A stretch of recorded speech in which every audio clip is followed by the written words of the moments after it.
Jays on Sportsnet. Presented by the all-new 2018 Honda Odyssey. With available Honda Vac, it always bats cleanup.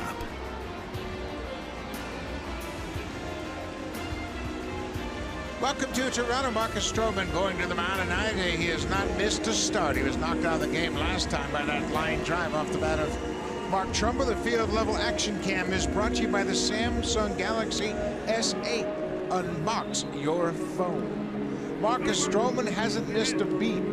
He was examined yesterday. He threw yesterday. The medical staff cleared him to make this start. And it is a good thing for the Blue Jays. The Tigers have gone through a tough time. They have really changed their roster, made a lot of changes. Nicholas Castellanos playing in right field tonight. He's put up good numbers against the Blue Jays, 10 extra bases.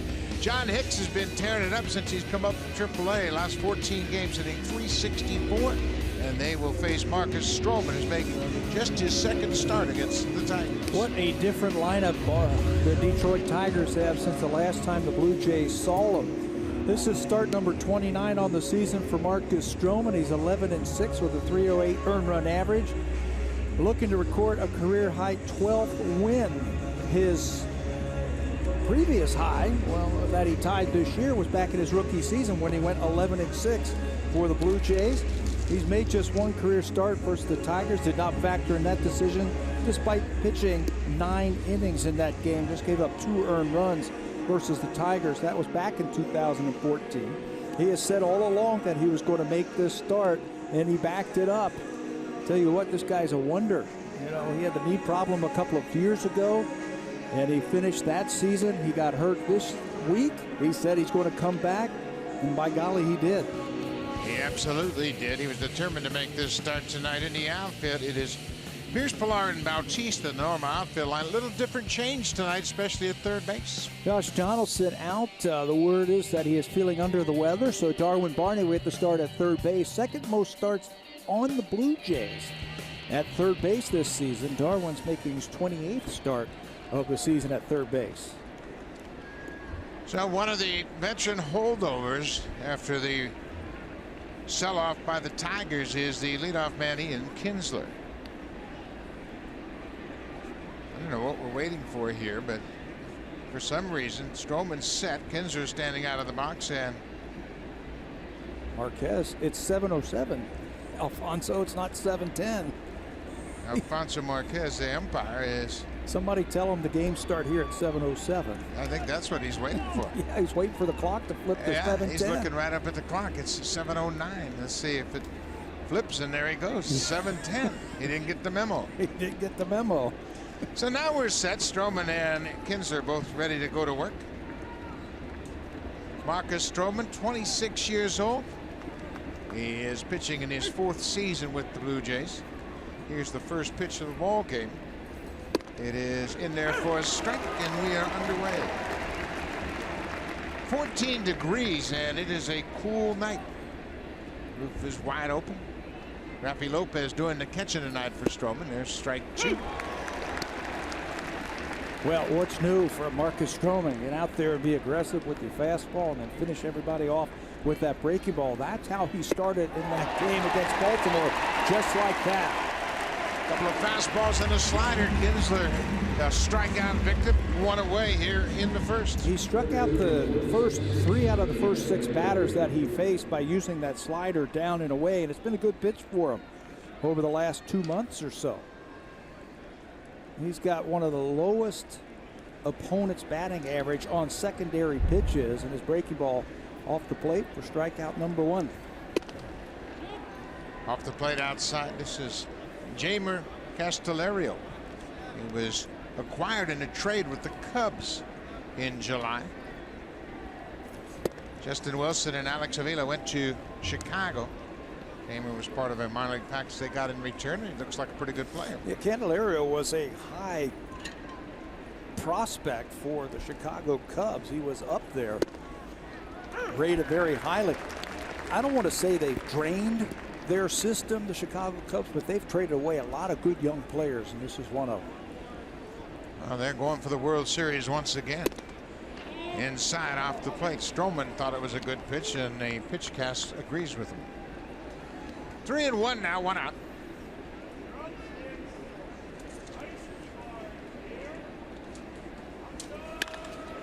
Sharply hit.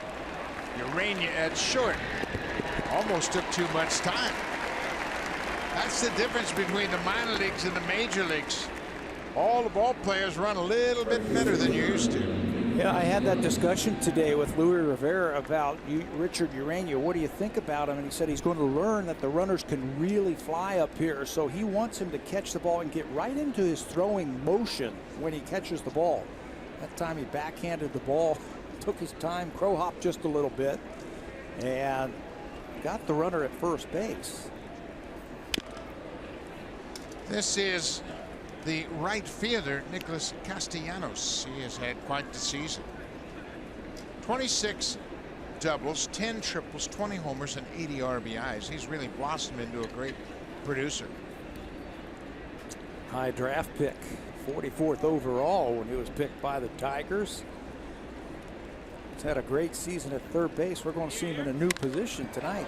Ball is hit to center field, but there's Kevin Pillar. Let's start for Marcus Stroman. Boy, what good news. 10 pitches. He retires the side in order with a strikeout.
Off as he has been lately up at that #1 spot. Here's 13 homers and 37 ribbies for the season. Here's the lineup for John Gibbons, and he is back with the team after being away for 5 games. Jose Bautista against the Tigers. He's got good numbers. 339 career average with 9 home runs in 48 career games. And Ryan Goins, look at what he's done over the last couple of weeks. Hitting .310 with 3 doubles, a home run, and 4 RBIs. He is making the most of regular playing time. Yes, he is, and he's getting a lot of playing time. They will face Buck Farmer. Farmer was selected by the Tigers in the 5th round of the June 2013 draft.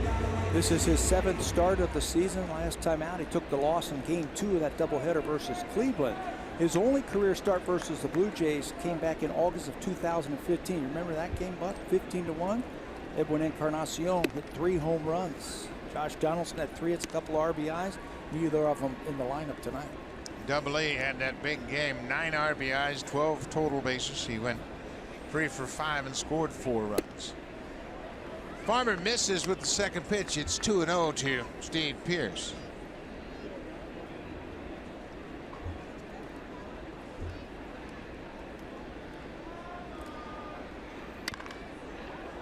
That's pulled foul past third base.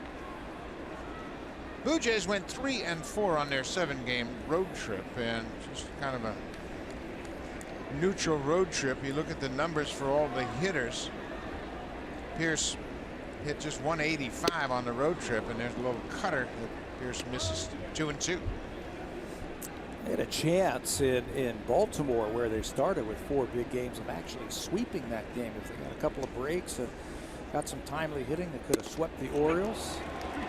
Pierce called out on strikes. The breaking ball gets him 1 away. Let's take a look at the defense for the Tigers. Romine, Mikey Matuk, and Nicholas Castellanos, and Castellanos is normally the third baseman. He is playing in right tonight. Yeah, that's what we talked about, a new position today. He's played 127 games at third base, makes his first start of 2017 in the outfield. This is his 10th game in his career as an outfielder. Jose Bautista hits it high in the air down the right side in foul territory, and it's going to be into the seats out of play. Here is Castellanos making his first career start in right field tonight. He has looked good at third base, but they want to see if they can put him in the outfield for next season.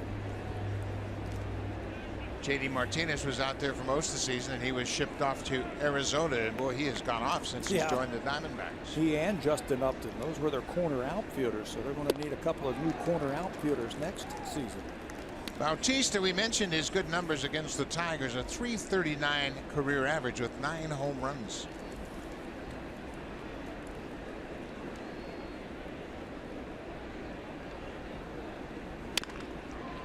Off-speed pitch pulled foul. Bautista 5 for 25 on a road trip with a home run. John Gibbons is back, and it's good to see him back in the dugout. Marlo Hale did a good job as the interim manager. I'm sure they caught up and exchanged notes about what had happened in his absence. Yeah, they said they were texting with each other, and Gibby said he told us today that he was watching every game. And I said, well, which broadcast? Were you watching our broadcast or were you watching the home broadcast? And he said he was watching you and me. Yeah, he said he only went to sleep a couple of times. He also said he learned a lot watching games with us, huh? He said, quite honestly, he said, I fell asleep during the 19-inning game. But that was okay.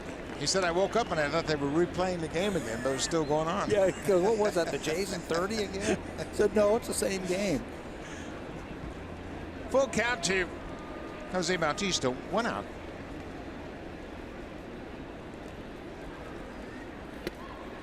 Takes another walk. Jose walks again. He lays off that tough breaking ball. Boy, he's done a great job of that. Yes, not chasing those borderline pitches. There was a lineup put up earlier today where Bautista was the cleanup hitter. But then when Donaldson had to scratch because he's under the weather, Jose moved up into the second spot in the batting order in front of Smoke and Morales and shows his patience once again. 77th walk of the season for Jose. And here is Justin Smoke.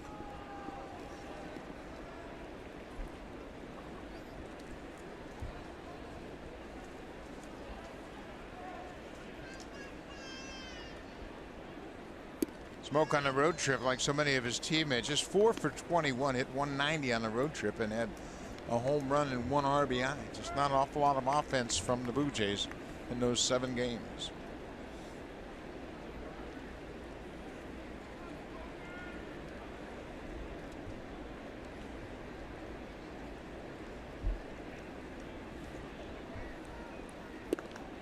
Off the plate outside. That game that Farmer had here against the Blue Jays allowed 6 runs on 8 hits in 4 innings. 5 of them were earned. He gave up a 3-run home run to Encarnacion in the first inning, and that really kind of soured his whole outing, and it went downhill from there. 2-0 to Smoke. Way off the plate inside. Well, Smoke has had a terrific season, obviously, and when you look at where he stacks up Major League switch hitters this season, he is first in home runs and RBIs, and he is second in slugging percentage. Jose Ramirez of the Indians slugging .564. Smoke is right behind him. And as he does, he usually takes a ball there. He's 1 away from tying his career high in doubles also. Justin's got 23 doubles this season. He had 24 a few years ago. I mean, everything is way up there this year offensively. 3-1, ball 4. Back-to-back 1-out walks here for the Blue Jays.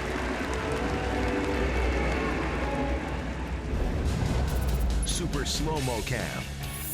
Brought to you by the Samsung QLED, the next innovation in TV.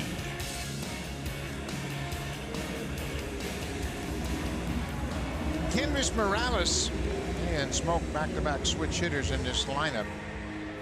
Morales with 27 home runs, go with those 37 Smoke has hit. That's the second most ever hit by switch hitting teammates. Only Mark Teixeira and Nick Swisher have hit more. They combined to hit 68 in 2009. I was talking to him today about that, and he was saying through Josue Pele, the interpreter, that he didn't realize that the two of them were second all time. He said, I really want that major league record. And he asked, well, who has the record? And I told him, he goes, Yankees. Oh, I want to beat the Yankees. I don't want the Yankees to have it. Everybody wants to beat the Yankees. And they're only 4 away from it. 0-1. Couple of fastballs, and it's 0-2. Not many of the Blue Jays have much experience against Farmer, obviously making just that one start, and he only lasted 4 innings. Morales got his one at bat against Farmer elsewhere. He's 0 for 1.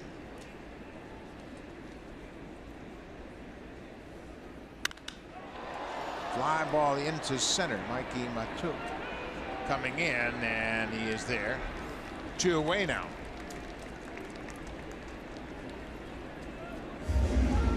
So Morales flies out to center, and that'll bring Kevin Pillar to the plate. Pillar had a decent road trip. He had 290 on the road trip with a homer, 4 RBIs. He also had 3 doubles. You know what he's doing? He's not going up there looking to swing at a predetermined pitch. He's slowing the game down. He's letting the ball come to him. There's not a lot of movement in his swing, and he just looks so confident at the plate. Brooke Jacoby was telling me today that he feels like Pillar is back to where he was at the beginning of the season, where the game has slowed down for him again offensively, and he is hitting pitches that he's looking for and getting. Went after that first pitch off the plate.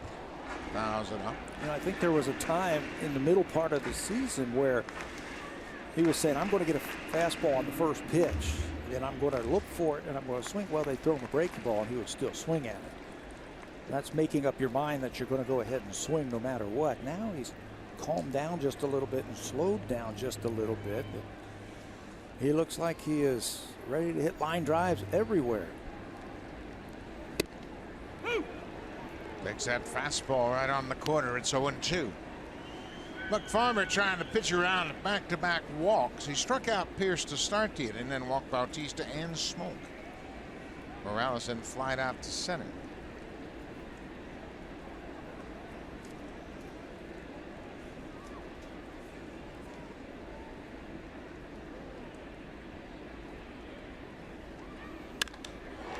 Drive to right.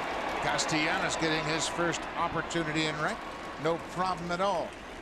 So the Blue Jays get a couple of walks. They leave a pair. No score after 1 here at Rogers Center.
fierce competitor, but making tonight's start was also very important to him because of a personal goal he had this season.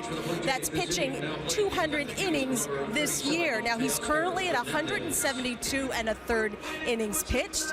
He's one of 8 major league pitchers with a realistic shot at back-to-back 200 innings seasons. Now that goal did not factor in whether Stroman would skip tonight's start or get pushed back, according to pitching coach Pete Walker. Walker said, sure, we'd love for him to get to that benchmark, but first and foremost, his health. Quote, we feel strongly that he's healthy enough to be out there tonight. Now, if Stroman gets to back-to-back 200 inning seasons, he would join the likes of Roger Clemens, David Wells, Roy Halladay, Ricky Romero, Mark Burley, and R.A. Dickey-Buck as Blue Jays pitchers who accomplished the feat over the last 20 years in franchise history. That's a pretty good group. It sure is a good group, Hazel. That's great information. And what has happened in baseball as an industry now, 200 innings has theoretically become 300 innings. In years past, that was the benchmark everybody was measured by. Pitch 300 innings, you were a regular starter in the big league. Now it's 200. John Hicks steps in, the DH tonight. He has had some stretch over his last 14 games, batting .364. Stroman misses with that first pitch changeup. Teoscar Hernandez has taken over defensively for Steve Pearce in left. We did not see anything that indicated any kind of injury, but obviously there's been a change as Hernandez is now in left field. He started in left field in Boston on Tuesday. There's that Stroman slider. It's now 1-2. That's a fair ball. Rafi Lopez clears the angle and throws out Hicks.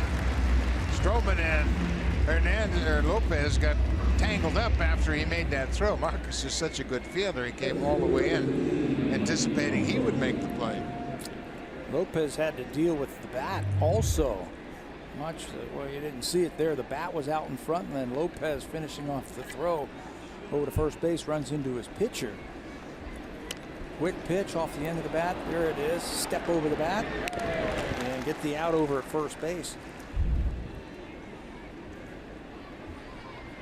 Rafi Lopez has done a nice job back behind the plate. He was not catching. I was asking if he caught Marcus in that last game. He said, no, that was Luke Maley who caught Marcus in that start down in Baltimore. He'll stick with the same game plan. He knows his slider is great, and it's good to righties, and it's off the plate.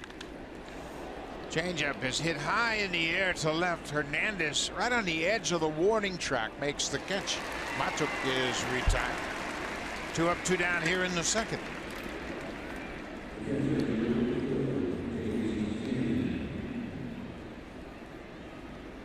Boy, what a great sight this is to have Marcus Stroman out. I don't know what you thought, but when I saw him get hit, I thought his season might be over. The way it was hit, it was 108 miles off the bat of Mark Trumbull, and we couldn't tell where it hit him initially, but the way he was rolling around, you thought it was some significant injury.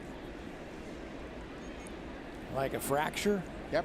You know, a couple of inches closer towards that elbow, and for what I understand from the Blue Jays, it could have been. What he did is treatment.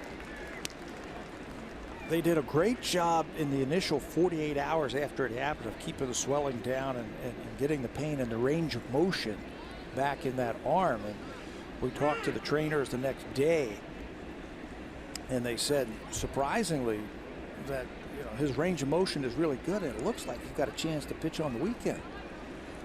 Yeah, they did a terrific job. George Poulos and Mike Frostad, the trainers, worked hard to get him ready for this start, and Marcus works hard himself, so it was a combination of a lot of good breaks for everybody. James McCann, the catcher, batting .260 for the season.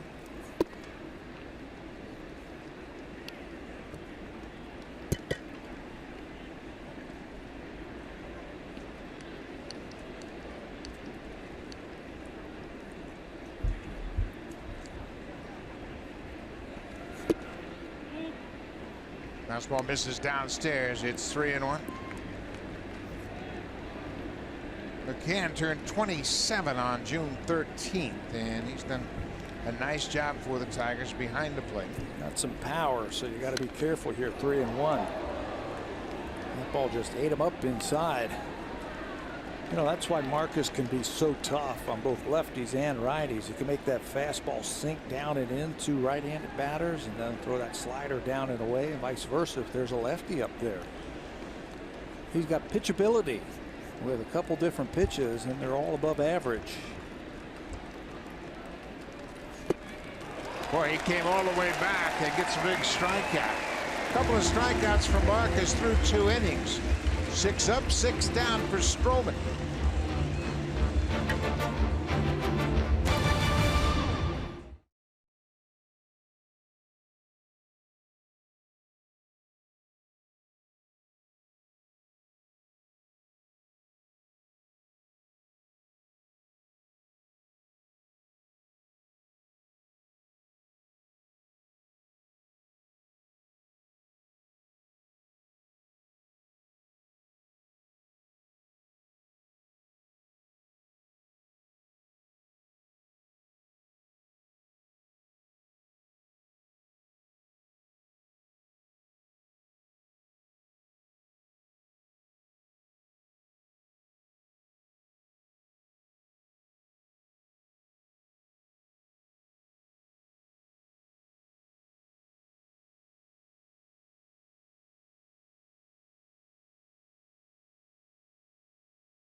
Baseball Academy, in collaboration with Baseball Hall of Famer Roberto Alomar, will host the 5th annual Tournament 12 right here at Rogers Center, September 14th to the 17th. T12 features the best amateur baseball players from across Canada. Come see the future of Canadian baseball. Visit bluejays.com/12. Buck.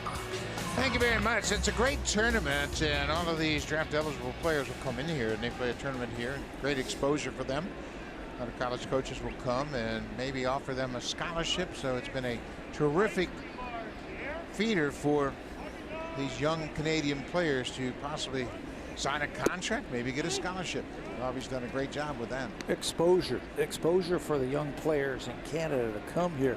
You're going to get great coaching. You're going to get some of the alumni to come down here and give you some pointers and help you out. Great idea. Ryan Goins hits one to Kinsler. One away. Let's check in with Jamie Campbell.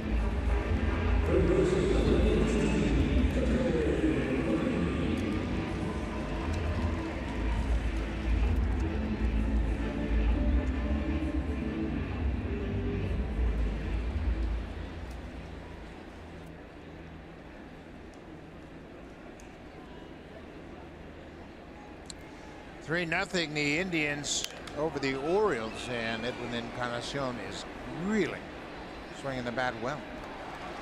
He's now reached base in 31 straight games as Darwin Barney pops in. What's up with the 3-run home runs in the first inning tonight? Mookie Betts has a 3-run home run in the first inning. Nick Williams has a 3-run home run in the first inning against Max Scherzer for the Phillies. And then we just saw Edwin's. Yeah, it's a pretty interesting night. The fast start for Williams. That's his 10th. Here is Rafi Lopez.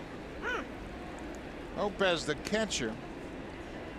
Boy, he hit a big home run in Boston. I mean, a long home run over the bullpen in right field. He was 2 for 8 on the road trip. It's just in the air to left. Andrew Romine is out there in left field. Just 5 pitches for Buck Farmer. Retires the side in order in the second. We've played 2 innings, still no score.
Officials telling me that Steve Pearce has left the ball game with lower back stiffness.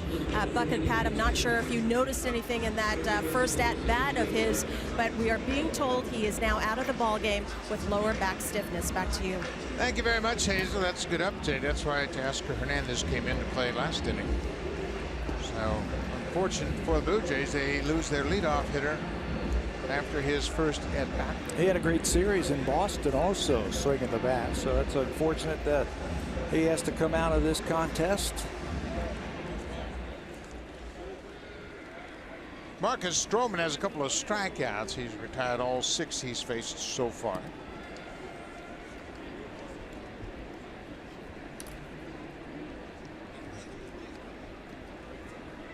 Cleveland Indians, of course, they have that 15-game win streak. Incredible win streak. Right back to Stroman after Navarro grounds out. Stroman has really been on a roll over his last 13 starts. His ERA is 2.37, and it's lowered his season ERA to 3.08, 4th best in the American League. Behind Kluber, who's going to be up there in Cy Young Award voting. Chris Sale, Luis Severino, and there's Marcus Stroman at 3.08. His slider, I think, has been so good this year. It's been very consistent all season long. His command has been good all season long. And I'll tell you, that little hesitation that he has put in there this year, I think is really frustrating hitters and really upsetting the timing of those hitters.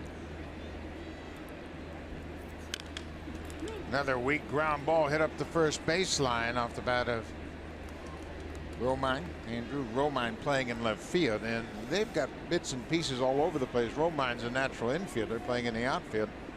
Castellanos is playing in right field for the first time in his career. No Miguel Cabrera either tonight, serving the last day, I believe, of his suspension for this fight, his part in that brawl. So Blue Jays don't have to deal with Miggy. Jose Iglesias, the shortstop, is on paternity leave as well, so he is not with the ball club. So the last time the Blue Jays saw the Tigers back in July, Upton was in the outfield, J.D. Martinez was in the outfield, Alex Avila was behind the plate. Ground ball. That's Stroman's specialty. Easy out for Ryan Gomes. We talk about turning over your roster, and the Tigers, once they got up to a slow start, they had to cut some payroll, and boy did they ever. J.D. Martinez was the first to go, and then Alex Avila, the catcher, and Wilson went to the Cubs. Then Justin Upton went out to the Angels, and Verlander. That was a last-minute deal. I mean, last minute, 11:59 before the trade deadline. Literally last minute. Verlander going to Houston, and they got 3 pretty decent players for him. When everybody knew that they were going to trade him or try to trade him. Makes it tough on the manager when you have your great players just traded away, but he understands what the situation is. Their payroll had gotten awfully high, and they still have a long-term commitment to Miguel Cabrera. And Victor Martinez is signed for next year. He is away with heart problems. He is done for the season. I mean, think about that. I think they've got one starter in their lineup since the last time the Blue Jays faced them, and that's Castellanos, and he's not even playing third base.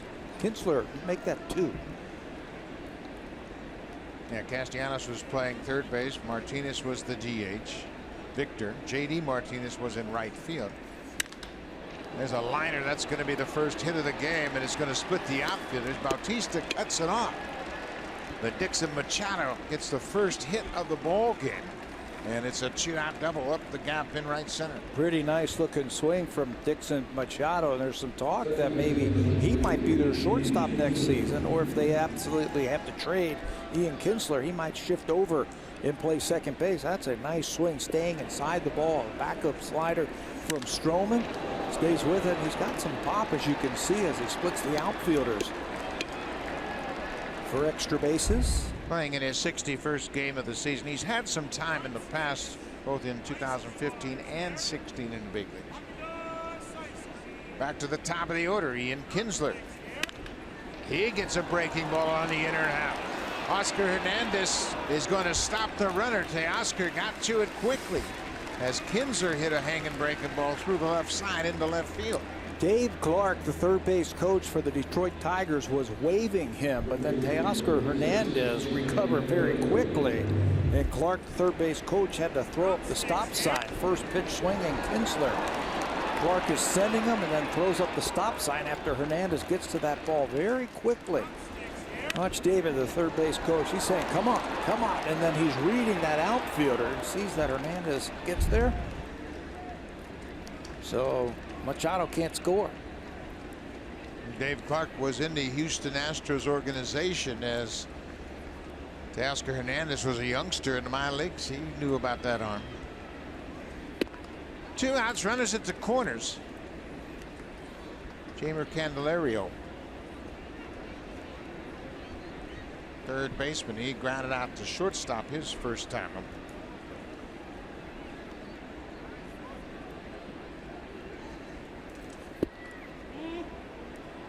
Off the plate outside. 2 balls and no strikes.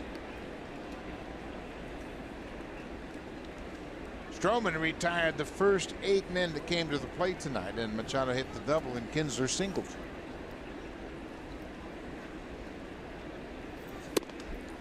Three and 0.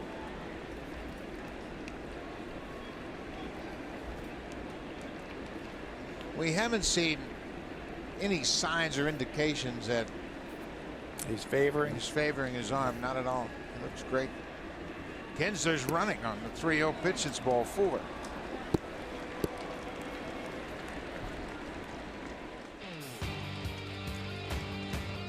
Hit a home run with any project this season. Home Hardware, proud sponsor of the Toronto Blue Jays.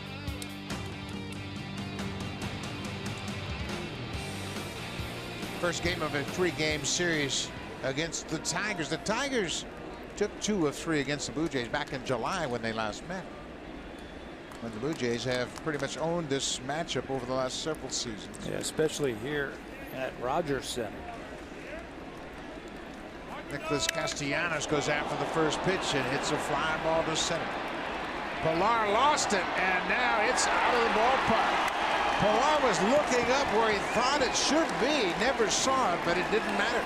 It was over the wall. Twilight. Grand slam home run. Twilight time again, and they lost it. You know, where he was going over to find that baseball, it's like that ball was hit a little bit harder than that, and it ended up leaving the ballpark. Castellanos, told you he's a talented player. That's home run number 21, and he gets 4 more RBIs on top of it. Looked like another spinner that didn't break. That slider. Kevin Pillar looking up and throws his hands up, and he finally sees it, but it didn't make any difference. It was over the wall for a grand slam. That's the 3rd career grand slam for Castellanos. The 3rd grand slam the Tigers have hit this year. McCann and Romine have hit him, and this is first pitch swinging. Deep drive to center field. Just like that, 2 outs, nobody on. Just like that, 4-0. Isn't it interesting? She was breezing along, got 2 quick outs. A little comebacker and a soft ground ball to second, and then the double by Machado, single walk home run. I tell you what, it just once again reminds you of how challenging it is to be a good starting pitcher in the major leagues. I don't care who you're playing. It's the big leagues. Everybody's good. In a short series, in a short amount of time, any team can beat another team. So another breaking ball hit in the air. Hernandez, I don't think he sees it. No, he doesn't. He never saw it, but he never indicated he didn't see it. Pilar might have been able to get over and help him out had he thrown his hands up into the air. But he just looked up there, and he kept looking up and never saw it. It looked like he was going to be right underneath that ball to make that catch.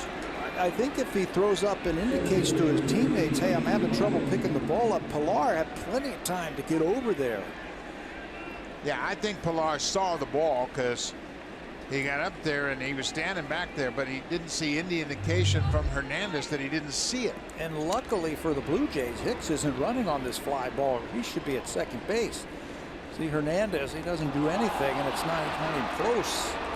Catches it on 1 bounce, but it's a single. Yeah, the universal sign for outfielders, you don't see it, just throw your hands out to the side. But he didn't indicate anything that he didn't see it, and actually he was looking up as if he saw it the whole way. So it's a single for Hicks, and you're right, he should have been on second at least. Well, the ball bounced so high also. Usually by the time that ball comes down, you're rounding first base.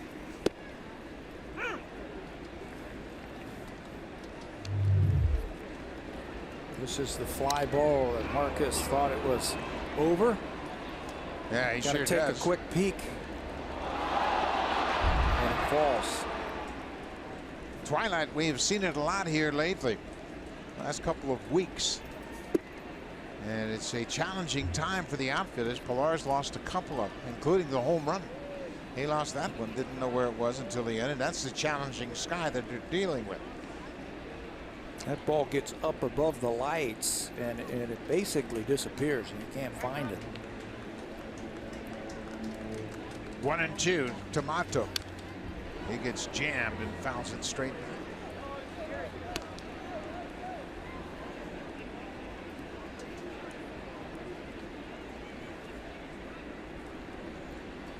Matuk has put together a nice year. He's got 17 home runs, getting a lot of playing time. He was a fourth outfielder when he was with the Tampa Bay Rays.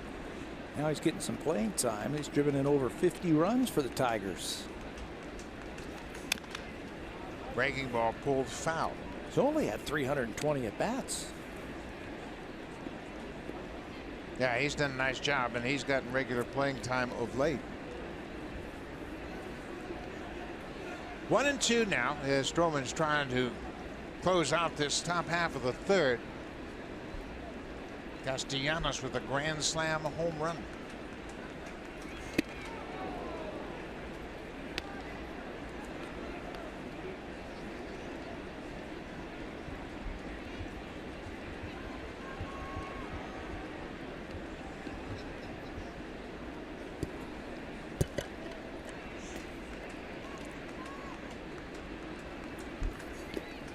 In the dirt again.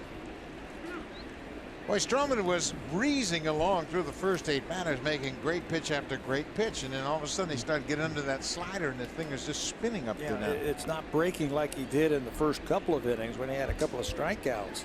They threw 3 great pitches to Ian Kinsler to start the game.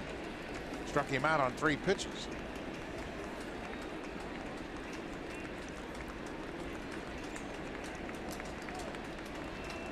There goes the runner. The ball is pulled on the ground. Deep and short. No chance at all. And that allows a base runner, Hicks, to go first to third on the ground out. 3-2, 2 outs. He was running. But Urania didn't have any chance at all, and he allowed Hicks to go from second to third on the throw. That should bring Pete Walker out also to give his starter a little bit of a breather here. I think Richard will learn that when I can make these throws and when I can't. That one's not even close, and that allows the Tigers to pick up an extra 90 feet. It's not a problem if you just hold on to that baseball and just give him the infield hit. It's first and second. Really no chance to get Matuk. He just runs too well.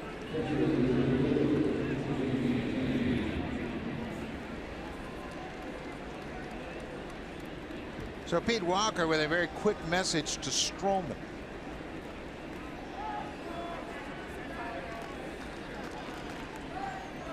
James McCann.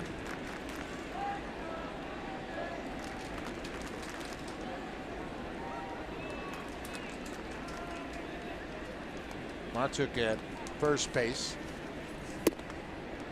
Misses again. This is very interesting how his command has all of a sudden left him. It was so good early in the game. The first 8 batters he retired in a row.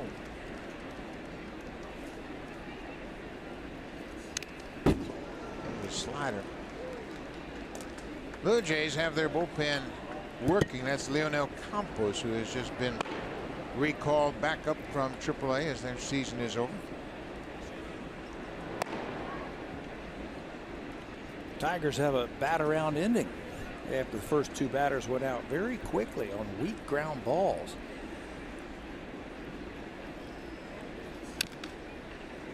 That's a good fastball. Late movement on that fastball at 91.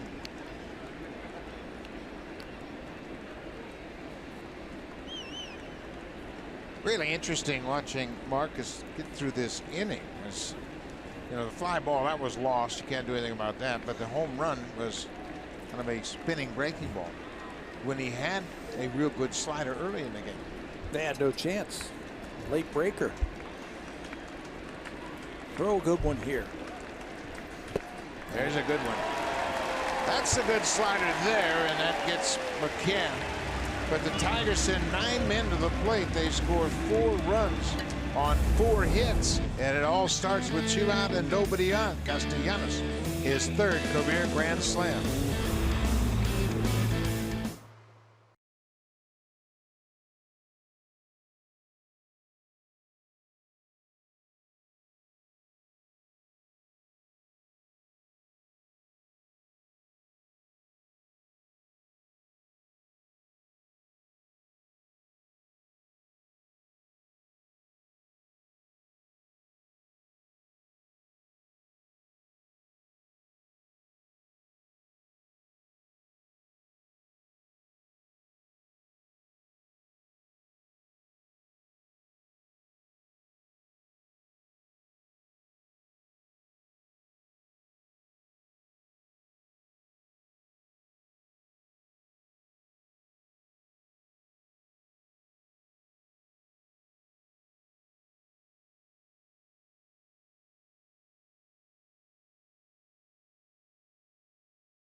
Green chairs in the TD Comfort Zone are guests from one of TD's community partners. Welcome, everybody.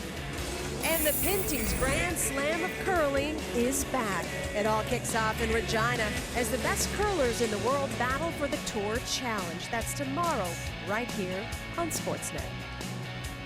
Thank you very much. And Blue Jays, they got some work to do. They trail 4-0. Buck Farmer has allowed just 2 walks. He walked Bautista and Smoke with 1 out in the first. He has retired the last 5 men that have come to the plate. Richard Urania, the shortstop, got a double in his first big league at bat. That was in Baltimore on the most recent road trip. 2 for 13 so far in his young career. 3 walks, 3 strikeouts, and in the minor leagues he was never one to take many walks, but he had 3 walks in a game in Boston. Blue Jays a little short on middle infielders, so they needed some help. So Urania's on the roster. Brought him up from Double-A. Spent the whole year in New Hampshire this past summer for the Double-A team. Josh Donaldson scratched today, so Urania gets a shot. Pulled on the ground. Urania's retired. Let's check in with Jamie Campbell.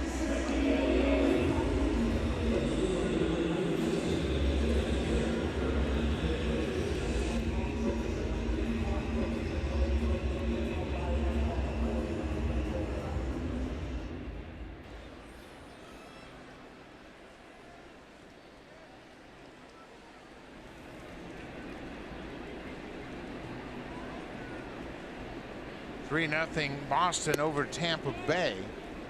Chris Archer starting in that game, and he had some issues the last time he left his start, and he's given up 3 runs on 5 hits through 2 innings. Who was that? Was he hit by a pitch, or did he think leave he with had some elbow tightness? Yeah. Teoscar Hernandez getting his first plate appearance, flies out to center field. Remember, Steve Pearson started and left with lower back stiffness, so Hernandez came in defensively in the top of the 2nd inning, and now he has flied out to center field. Well, he is a fly ball pitcher, Buck Farmer. His fastball is pretty straight. Not really a Marcus Stroman type of ground ball type of pitcher. There's a fly ball, stay fair. That ball is fair and bounces up against the netting. It is in play. Well, they're going to call it a ground rule double. It went up and hit the netting, and it was a ground rule double. Bautista didn't get any elevation. That's his 25th double. He has walked and doubled. So being a fly ball pitcher, this part of the order right here where the power bats are coming up, you figure that they're going to get something to hit. Spinning slider that just backs up. It just rotates as it comes towards the plate. Jose jumps all over that, smokes it down into the corner. It's going to be a ground rule double ruled by Kerwin Dantley, the umpire at third base. The Tigers infielders got a little bit mixed up as to how they were going to play the shift, and Bautista almost took off toward third. Candelario and Machado were kind of confused as to who was going to play the shift, and now it is the shortstop Machado. You know, the last time Justin Smoak was up, the third baseman went over into the shift and left third base wide open. And that's what was happening again, and Bautista picked up on it and was going to try to advance. So now they've just made life simple. Just put the shortstop over there at second base and leave the third baseman in his normal position. I tell you, Jose's always had a heads-up base running. Here's what we were talking about. Should I go over there? Do I? And he almost left his position wide open. They were looking into the bench to get instructions, and Bautista saw the conversation, and they almost allowed him to walk over to third. Oh, remember in Seattle when Jose just kept running to second base? Everybody dropped their head. Yeah. Very aware when he is out on the diamond. 2 balls and a strike to Justin Smoak. Blue Jays trail 4-0. Bautista with the first hit for the Jays. Oh, he just missed that one. High fly ball. Castellanos calls for it and makes the play. Smoak just got underneath that a bit. The Blue Jays get a double, first hit. When we come back, the Bobcat. Bob McCown's going to join us here in the booth. Talk about 25 years of great.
He didn't go all the way back to the mound, but I think it was pretty cool that the skipper, John Gibbons, picked it out of the dirt. Bobcat, you bounced it, but you told me it was a special pitch.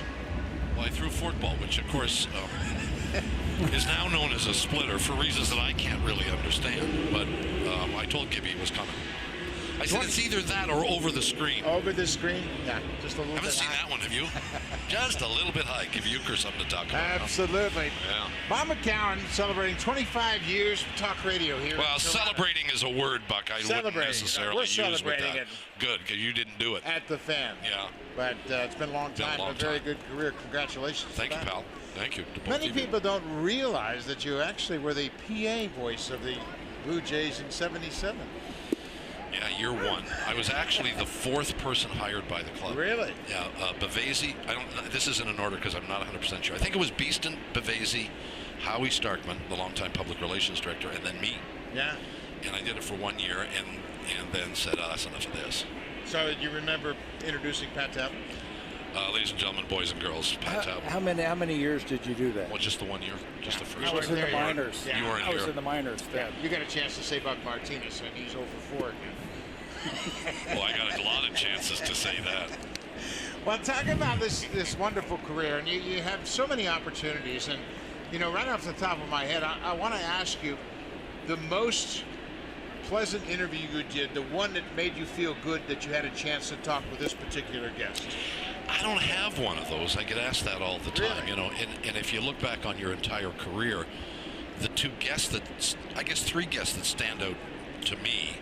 I had the great privilege by accident of doing the last interview with Paul Bear Bryant, the legendary head football coach at Alabama, and I did it in his office in Tuscaloosa. Muhammad Ali and I became friends. I went to his last fight in the Bahamas, and he would call in to me when he was bored sitting in Chicago at home. And Jim Brown came through town one day, and of course I grew up a Cleveland Browns fan and a Jim Brown fan. And we wound up spending the morning together, and then we went and played golf. So I got about 8 hours of just me and Jim Brown, which, I mean, you can't get that back. I told you before we came on. Yeah, you lied. That 2 things. So I was surprised when I was looking about you. Buck just stole my thunder on that. I did not know that you were the PA announcer in the Blue Jays' inaugural season. Yeah. Second thing, I didn't know you're a Buckeye. I'm a Buckeye. Ohio. I'm from Columbus, You're Ohio. from Columbus. Yeah. I didn't know that. I'm an Ohio State fan and Cleveland Browns. Cleveland Browns Cleveland fan. Brown, not a Cincinnati Bengal fan. No, sir. Can I try? No. Okay. No, All right. no. How did you go from Columbus to here? My mom was from Toronto. My dad was from Columbus, Ohio. He passed away when I was very young. She moved us back to Toronto. That's literally how it happened. And I had a lot of family back in Columbus, so I'd go back and forth. But that's how I got here. Perfect. You're a Buckeye. I knew I liked you. Bouncing ball up the middle, going throws to first, and Romine's retired. The Fan is celebrating 25 years of sports radio. What were some of the challenges you had early on to establish the show and yourself with the Fan as it was just getting its feet on the ground? Yeah, you know, the interesting thing, Buck, is, of course, I'd been doing the show for probably off and on 17 years, believe it or not, before the Fan was launched as a sports talk show in various time slots. So for me, nothing really changed. I just did what I did. Now all of a sudden I was surrounded by other people doing it.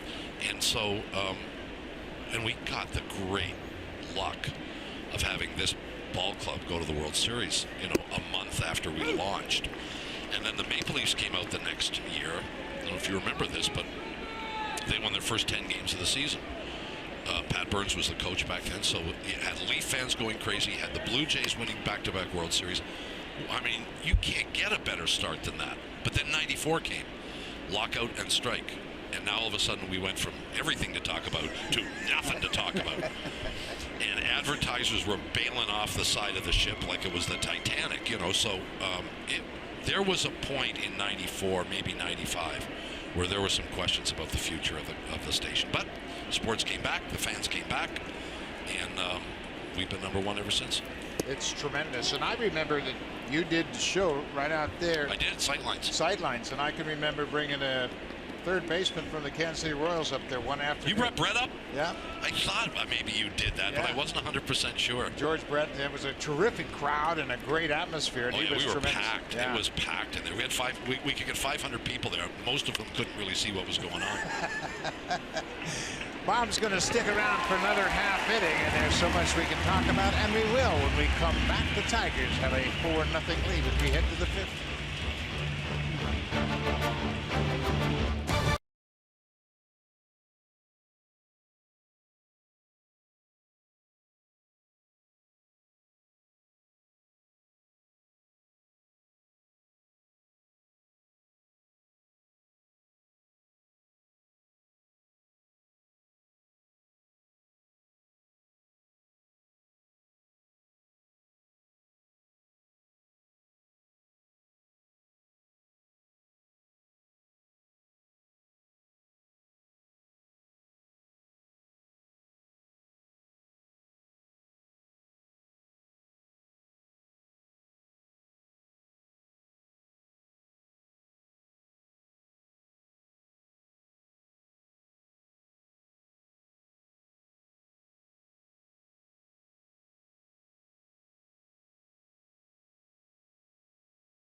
Joined by Bob McCown in the booth, celebrating 25 years of the Fan Radio, great sports talk radio. And Bob, you've been a big part of it for a long time. And obviously the last couple of years have been pretty special in Blue Jays history, the way they've gone and played in the championship series 2 years in a row.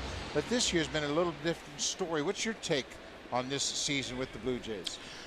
Well, I think you can blame it on injuries, but the truth of the matter is the club was relatively healthy at the beginning of the year, and they played terribly. And I don't know. You guys have been through this kind of stuff when they open 2-13, something like that.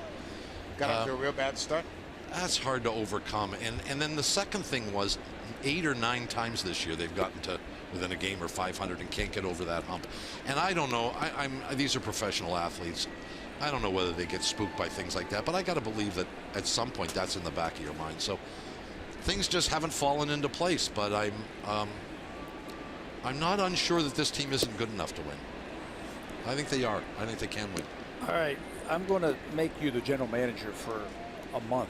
What would you do with this team? Why only a month, Tabby? Well, that's all you need. I want to see what you're going to do. Yeah, I don't want to say a day. We gave you longer than that in broadcasting. What would I do? What would you do? Would you tear it down? Would you try and win? Are the fans important to what you do? The ratings on the television? Do you have enough here to win? What's your take? You watch this team every day like we do. Yeah, there's pieces that need to change, and I think how they change is going to be a real question and an indicator of the direction that Shapiro and Atkins are going to go. Look, I love Jose Bautista. We all love him. You know, he gave me 5 on the way off the mound. Yeah, I saw that. And, you know, I mean, he didn't have to do that by any stretch of the imagination. So, you know, I greatly appreciate that. But Jose's at the end of his career. I think he understands that. I hope he does. And I don't think he'll be back in right field. So now, are you going to put Teoscar out there? Are you going to go and get somebody? And if you get somebody, it's going to be more of a veteran guy, a guy with more experience. I don't have the answer to that question. We're seeing some young players, and fans tend to get caught up, as you guys know, in September when you see young guys, whether they do well or they don't, you start thinking, well, maybe I'll see him next year, or maybe we can do this or that. Truth of the matter is, these guys are here just for experience and for a look. This is not really relevant to what's going to happen next year. Well said. Yeah, you would think that there's more things going to happen with this Bronco than we've seen the last couple of years for obvious reasons. Oh, sure. Well, our grounds have. Okay, so now the state of this organization obviously is in flux, and we all know that, you know, they made some trades, got rid of some depth in their farm system, and now would you think that's part of the rebuilding process, to rebuild the farm system and make sure you've got some feeder players coming? Oh, I think you have to do that. And it's not that the Blue Jays hadn't been doing that. It's just that Alex got himself into a position where he had some opportunities to use younger players in order to acquire more veteran players. The first cycle of trades, the Florida and then the Mets trade, you know, didn't exactly work out. Johnson, you know, couldn't pitch much anymore. And Dickey was an asset to the organization for 3 years, I think? Mm-hmm. So there was good and bad in that, but then he got the opportunity to, you know, make another big splash. And I don't know about you guys, but I think he did it because he knew he wasn't going to come back. I think he knew it. He and Beeston were tight. It's hard not to like Paul. Organization had sort of decided that Paul wasn't going to come back. He felt like he probably wasn't going to. The club looked like it was going to miss the playoffs again. Long run for Machado. Makes a nice play. Pretty good. Bob, we appreciate your time, and again, congratulations, 25 years at the Fan. Always great to see you, pal. Hope to see you guys next time I see you on the golf course. That'd be great. That would be awesome. Yeah, let's do that. Thanks a lot. Now time for a Blue Jays Central update. Here's Jamie Campbell in the Samsung Broadcast Studio.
Premium is back and better than ever. Watch every out-of-market regular season game live on over 400 supported devices.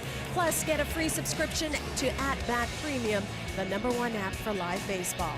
Blackout and other restrictions apply. Visit MLB.tv for details. Buck.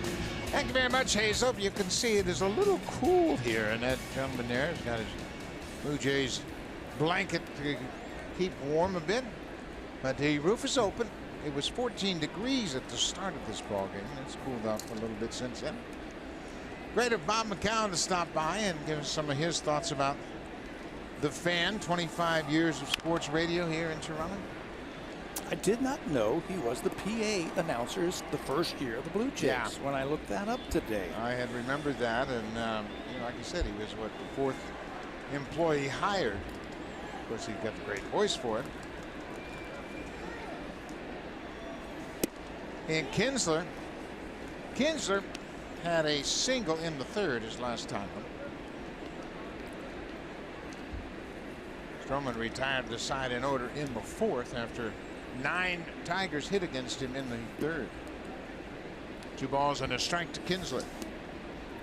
That was a changeup right there for Marcus, and he really showed it to Kinsler. Tried to speed up his delivery just a little bit and missed.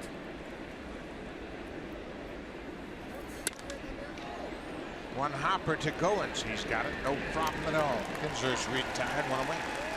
5 in a row retired by Stroman now. 4 ground balls, 3 in a row from Marcus. First 2 innings he was getting ground balls. Got the first 2 in the 3rd inning on ground balls, and then the 4 runs scored. Looks like he has righted the ship.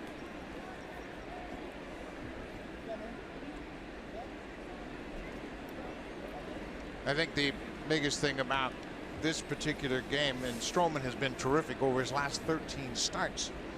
He had the 5th best earned run average in all of baseball during those 13 games.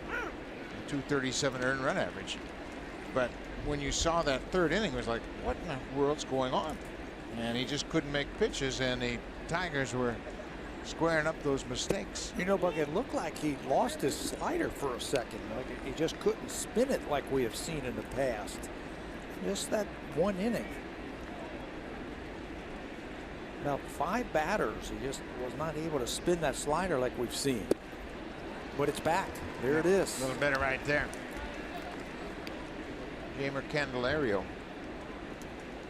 He has grounded out and walked.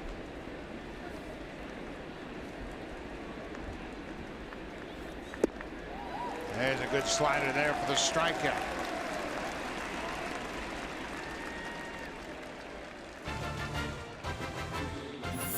The diverse Civic family, our most powerful lineup yet. Honda, proud fan since 1977, and the official vehicle of the Toronto Blue Jays.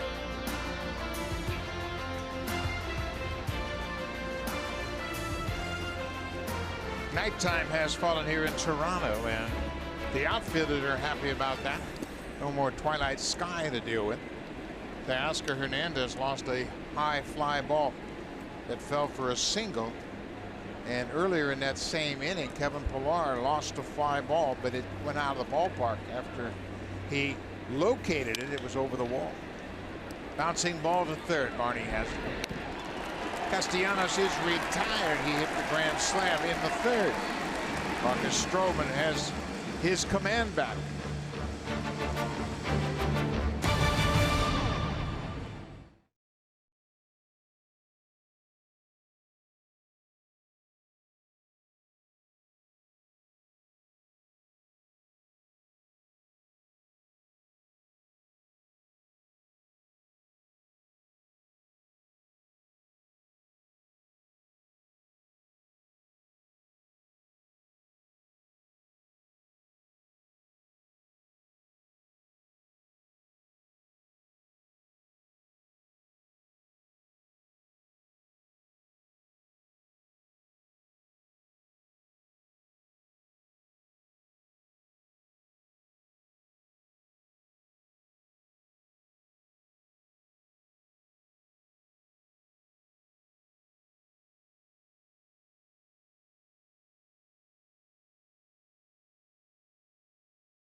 Many players across the majors, members of the Blue Jays, have been preoccupied with Hurricane Irma.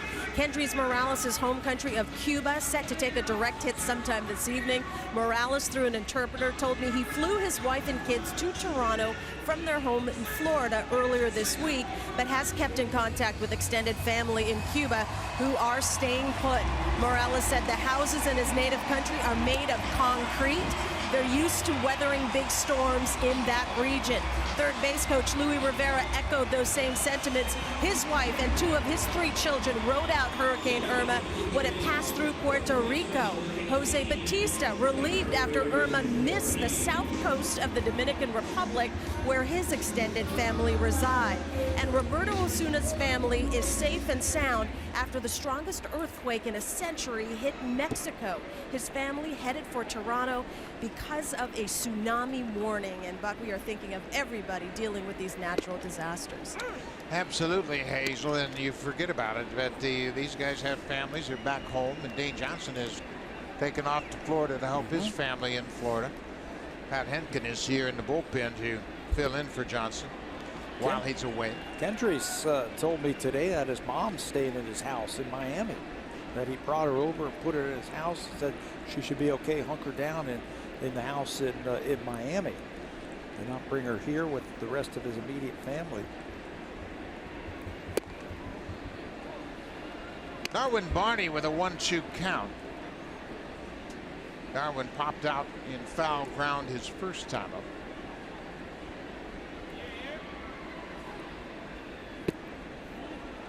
The Tigers have really gone through a tough stretch since the All-Star break. They've allowed almost 6 runs a game, but the Blue Jays tonight have just 1 hit. Only hit was a Bautista 2-out double in the 3rd. Mark Farmer has done a nice job so far for Brad Ausmus. The Tigers have the highest opponent's batting average in the majors since the All-Star break. League hitting .294 against them. It's not the case tonight. Farmer's last outing was the second game of a doubleheader. He only lasted 3 innings, gave up 5 earned runs to the Indians, threw 80 pitches in 3 innings. But lately, everybody's been getting pounded by the Indians. And looking to win their 16th game in a row. Barney caught looking at strike 3. Beauty Tone, Canada's color experts, available exclusively at Home Hardware and Building Center locations. Buck Farmer with his 2nd strikeout of the ball game. He struck out Steve Pearce to start the game and gets Barney to start the bottom of the 5th.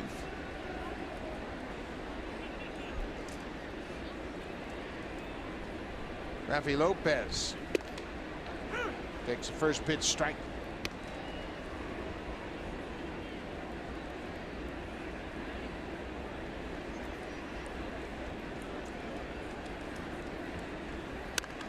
Breaking ball pulled foul. This doesn't look like the Buck Farmer that the Blue Jays saw the last time. He's got more depth on his slider tonight than I have seen from him in the past. Throwing his changeup close enough for the Blue Jays to swing at it. 5 in a row he has set down since Jose's double. Fastball off the plate. A ball and 2 strikes.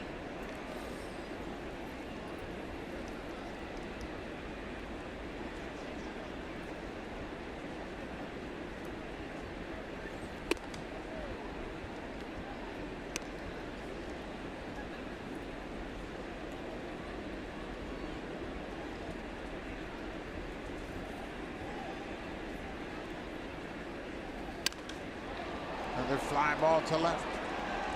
Romine backing up just in front of the warning track, and Lucas is retired 2-way. 6 straight retired by Farmer. Blue Jays have had 3 base runners. Back-to-back walks in the 1st, and then the Bautista double in the 3rd. That's been it.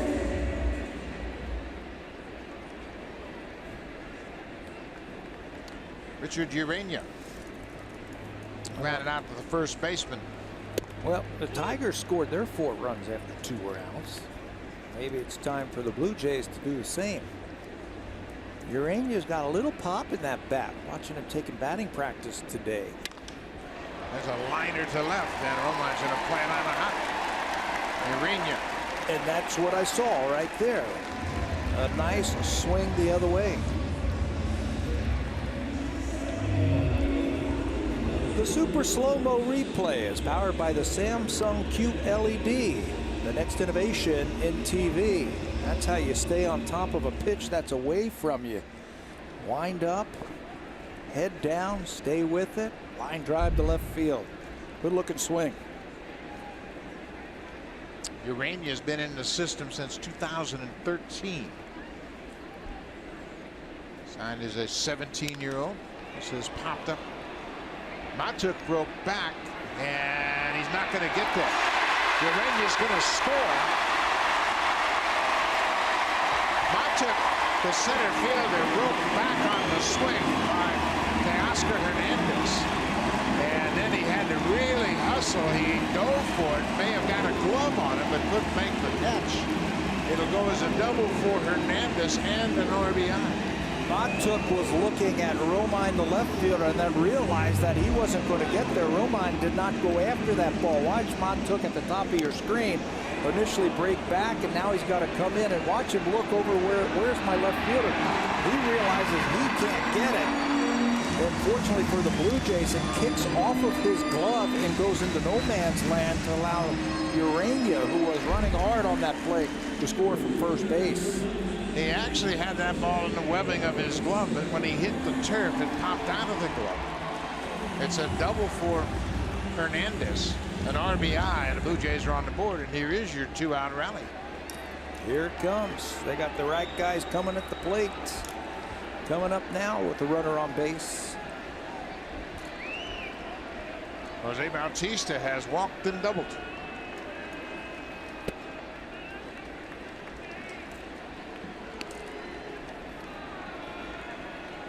Urania got it started with the clean single to left, and then that pop-up came out of the glove of Matuk.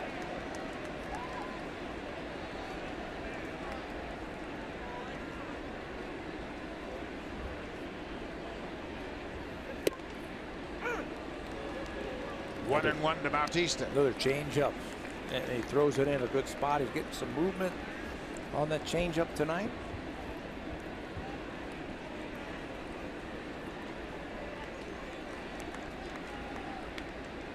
Jose hit a breaking ball last time up for a double down into the corner.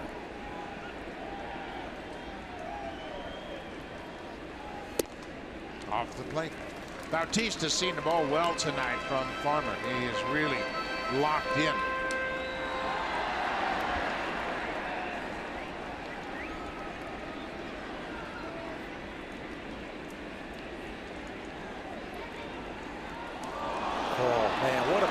Kinsler. Oh, man.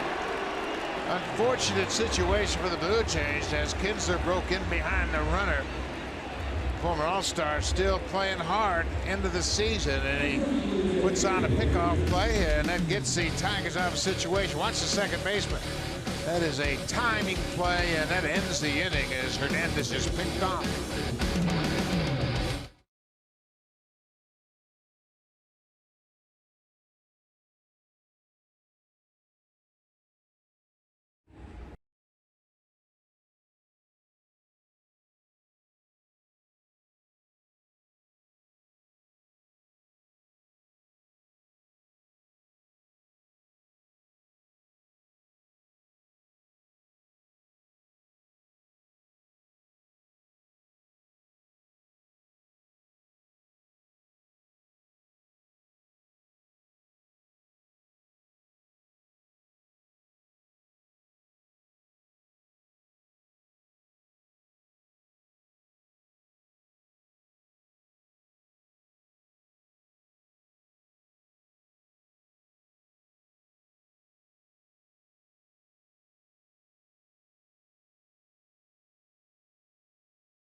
and Buck Farmer picks off Teoscar Hernandez to get them out of further situations. And watch the catcher here. It's a timing play, and it's going to be numbers. He's got his head right on there. Watch the signs. 4, 3, 2, 1, fire, and be at second base. Ian Kinsler did it perfectly. The Tigers run that perfectly, but I love that. How the signs, it was like a countdown, and when you see one, Kinsler's going to flash behind second base, and you just throw it to the bag. Yeah, and Kinsler pulled it off perfectly as the timing was set up by the catcher, McCann. I mean, that's as good as you can get. When you see pickoff plays like that where the pitcher is looking into the catcher, the sign has to come from the catcher because he can't see that second baseman, but the catcher can. Yeah, it's beautiful. It's a very, very well thought out play. Oftentimes what will happen, you put a sign on like that, and we used to use a sign where the catcher would hold the target up, and when he dropped the glove, it was time to turn and throw. But Farmer, McCann, and Kinsler pulled it off perfectly, and now they're explaining it to Lloyd McClendon, the hitting coach. Well, you talk about getting you out of a tough situation with Bautista at the plate. Behind in the count, power hitter at the plate, he's seeing the ball. Perfect time to put it on. Teoscar Hernandez surprised at second base as he gets picked off. Hicks strikes out. 1 out. Let's check in with Jamie Campbell.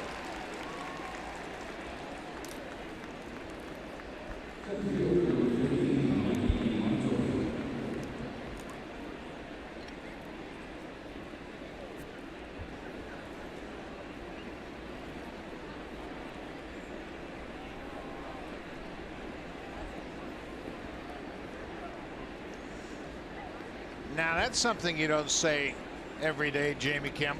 Inside the park grand slam. There have been some strange situations. What was it? There were 3 first inning 3-run home runs tonight. Then the grand slam in the 3rd by Castellanos. Here's another one, Buck. That was the Nationals versus the Phillies. The last time there was an inside the park grand slam in Major League Baseball was by the Phillies' Aaron Altair versus the Washington Nationals. Yeah. How about that? Yeah. Baseball, it's always interesting how those things come around, isn't it? Inside the park grand slam. Mikey Matuk. He had an infield hit his last time up. He's 1 for 2.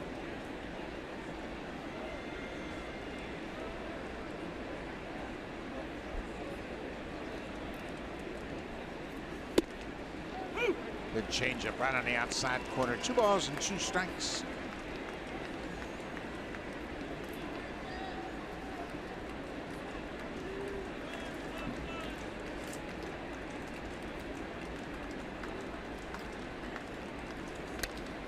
Well, he got a piece of that nasty slider.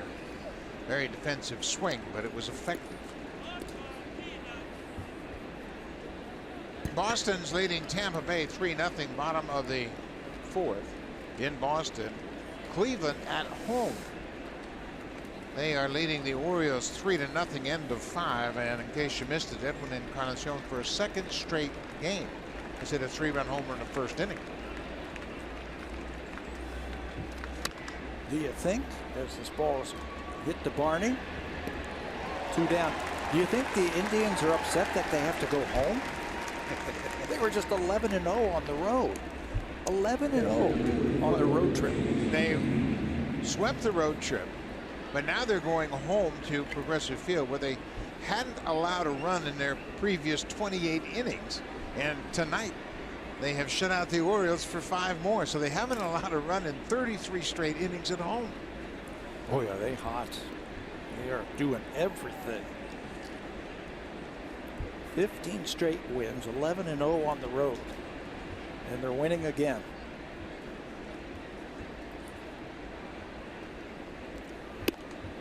There's a first pitch strike to McCann. He has struck out twice already.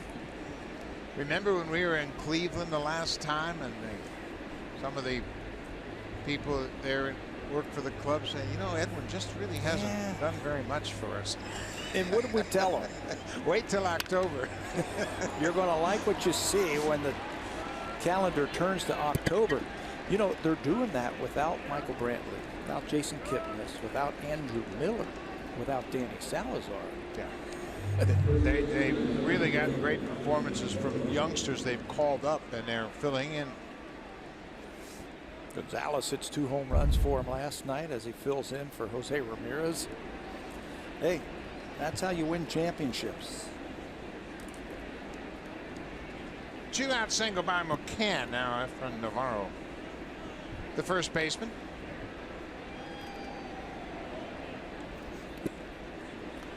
Blocked by Lopez.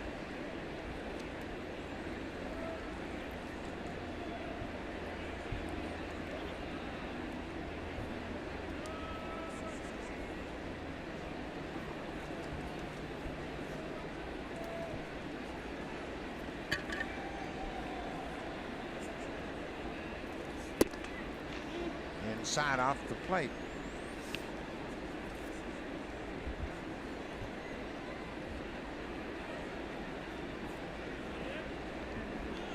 Pete Walker now is making his way toward the mound. The bullpen is working once again. This time it's Danny Barnes loosening up. Campos was up earlier. He was up in the 3rd inning when Stroman had those problems. 2 quick outs that inning, and then he gave up the grand slam. 2 quick outs here in the 6th inning. He gave up the single to McCann. Gotta be careful with Navarro. Navarro has played in the major leagues before. He's had 136 games at the major league level. He was signed as a minor league free agent this past January. So he has a little bit of time in the big leagues. He spent parts of 4 seasons with the Angels. The most he has played was 2014. He had 159 at bats, and that's when he hit his only big league home run. This is sliced into the seats, foul.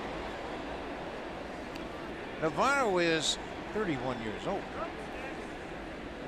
He was drafted originally by the Angels in 2007 out of the University of Nevada, Las Vegas. Just had his contract purchased when they had that doubleheader last Friday. Gets the start tonight at first base. No Miguel Cabrera tonight. Ground ball going to his right. Gathers and fires to first, and that does it.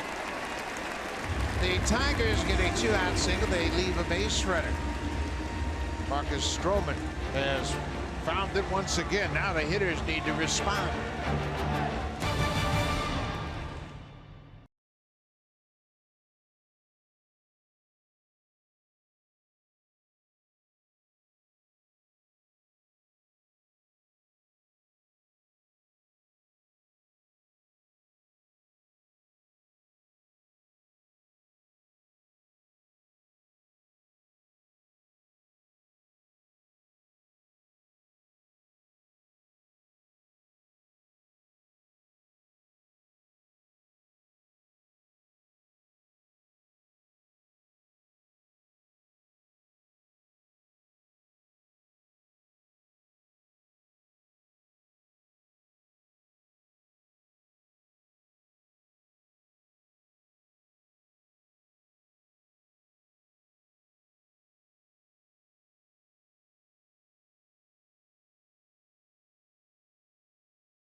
Has had a terrific career, and it all came to a head when he came to the Blue Jays initially. That's when his career turned around, and you see the Blue Jays home runs here in Rogers Center. Carlos Delgado is the all-time leader with 175, and Bautista is right there, 145 ahead of Wells, Carter, and Encarnacion.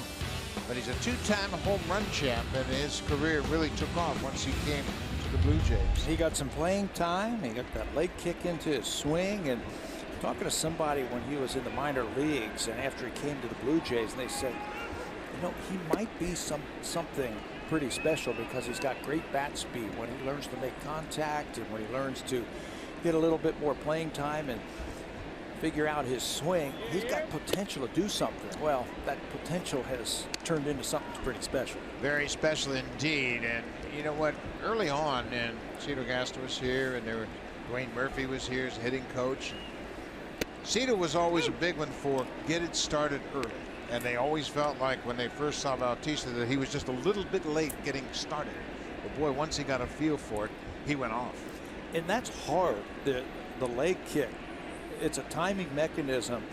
A lot of times people who incorporate that leg kick into their swing, they're late. And you foul a lot of balls off the other way. Well, he got it and got that front foot down, and boy, he took off. Swing and a miss, and they're going to not get him.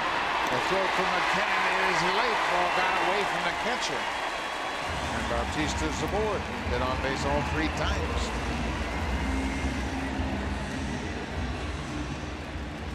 You know, initially it did not look like the catcher went after the ball. Like he thought he had it in his glove. Sinker down. Yeah, he doesn't go after the ball. You know what? He forgot how many strikes there were because he was reaching for the umpire. Watch how he reaches back as if to get a ball. And then he realizes he has to go after this one. That's strike 3. And you got to record the out at first base when you don't catch the ball cleanly. Yeah. It looked like he reached back for the umpire to give him another baseball. Watch his bare hand after this strikeout. There. And then he turns his hand over like, give me a baseball. Well, they got to finish the play over at first. So Bautista's aboard. It's a pass ball charged to the catcher, McCann.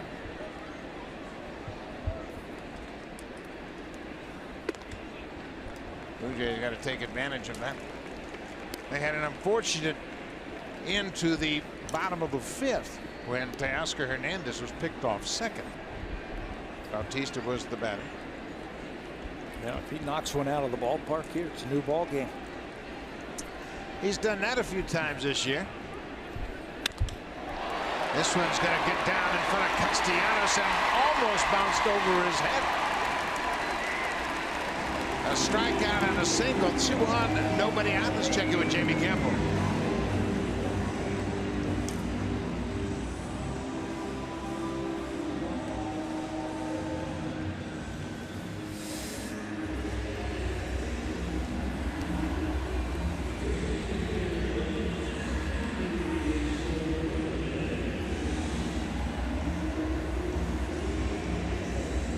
Chris Archer tagged for 6 runs on 9 hits, 3 innings. He's out of the ball game, and now they lose Steven Souza Jr. as well.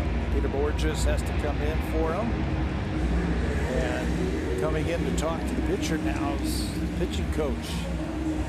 Rich Newby, the pitching coach, out to talk to Buck Farmer. An encouragement here, and obviously it's been a challenge for the Tigers. They traded Justin Verlander, and you know, I had to talk to some of the people today, and you and I had heard, as you look at the bullpen, and Drew Verhagen from the lefty.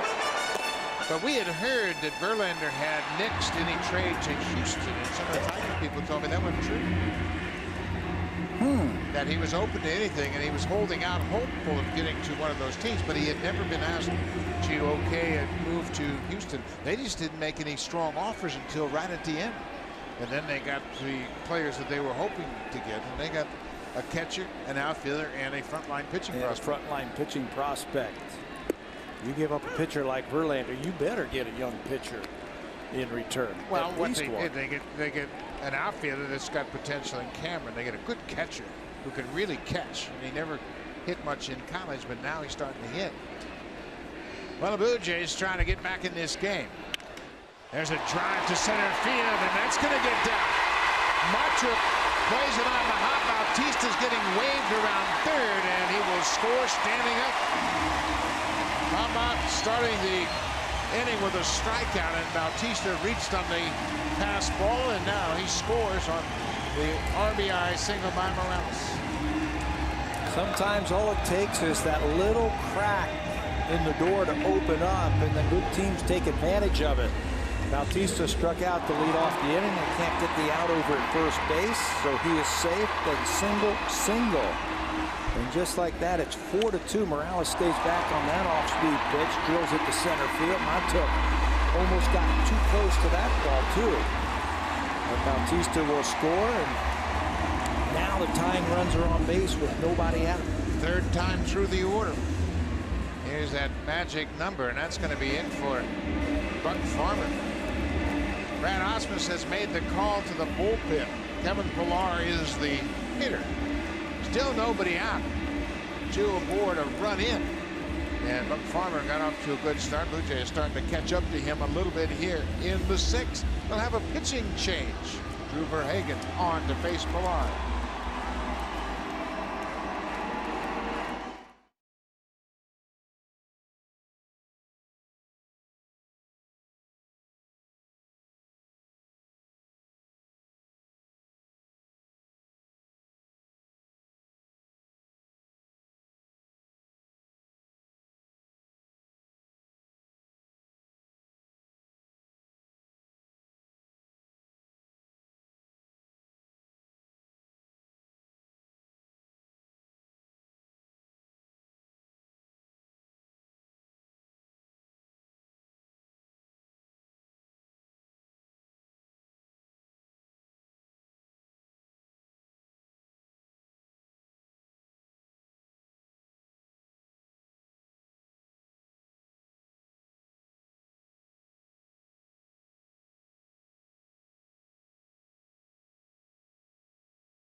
It's extras, like extra space to stretch out on your flight. Find more about the benefits of premium economy at westjet.com/plusfare.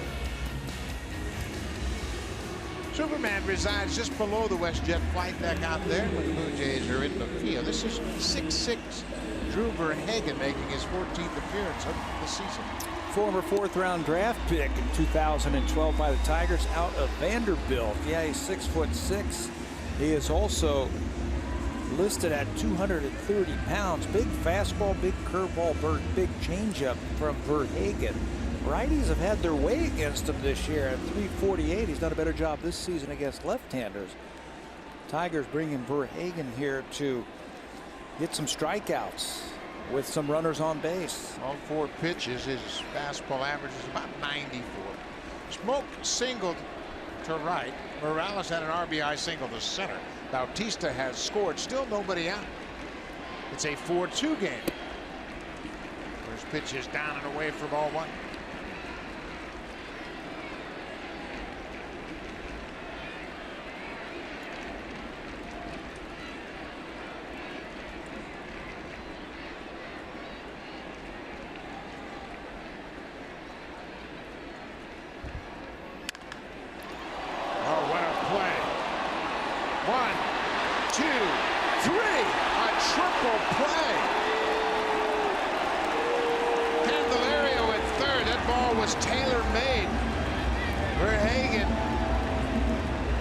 Hit sharply, but right to the bag at third. And the Blue Jays are probably going to have a look at the play at first. But Candelario stepped on third, throws to second. Watch how this ball takes him right to the bag. You couldn't draw it up any better if you're the Tigers. A strong throw, and then Kinsler around the horn. But once it took him to third base, that's an easy play. Step on third. The presence of mind to go to second to get that lead runner. And the Blue Jays are not going to challenge it. It's a triple play, and just like that, Verhagen gets out of that mess.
About, but boy, did they get out of a nasty situation. Bases loaded, nobody out, a run in, and Kevin Pillar at the plate.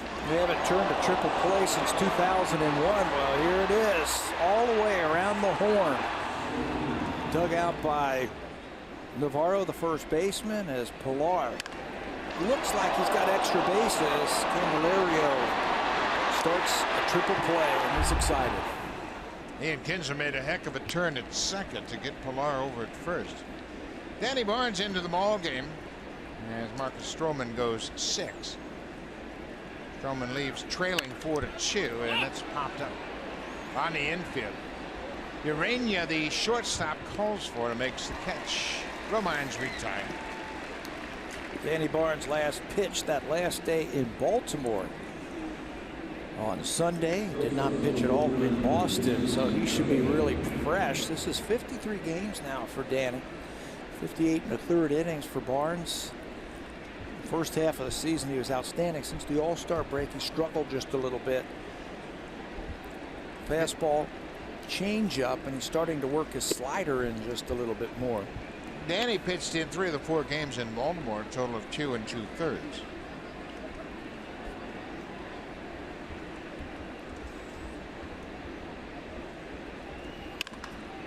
Hot shot, backhanded by Barney. Plenty of time. He throws out Machado. 2 away.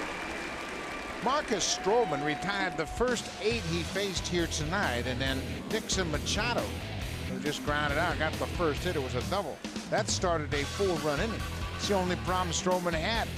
That home run by Castellanos, a grand slam, came in the 4th. Overall, 6 hits, 4 earned runs, 1 walk, and 6 strikeouts. I think he ran into problems after there were 2 outs and nobody on in the 3rd inning. In the 3rd inning, and then he struck out McCann to end that inning. Gave up 1 hit the rest of the way. That was the hit by McCann in the 6th inning. So 6 innings for Marcus, 4 earned runs, a walk, and 6 strikeouts.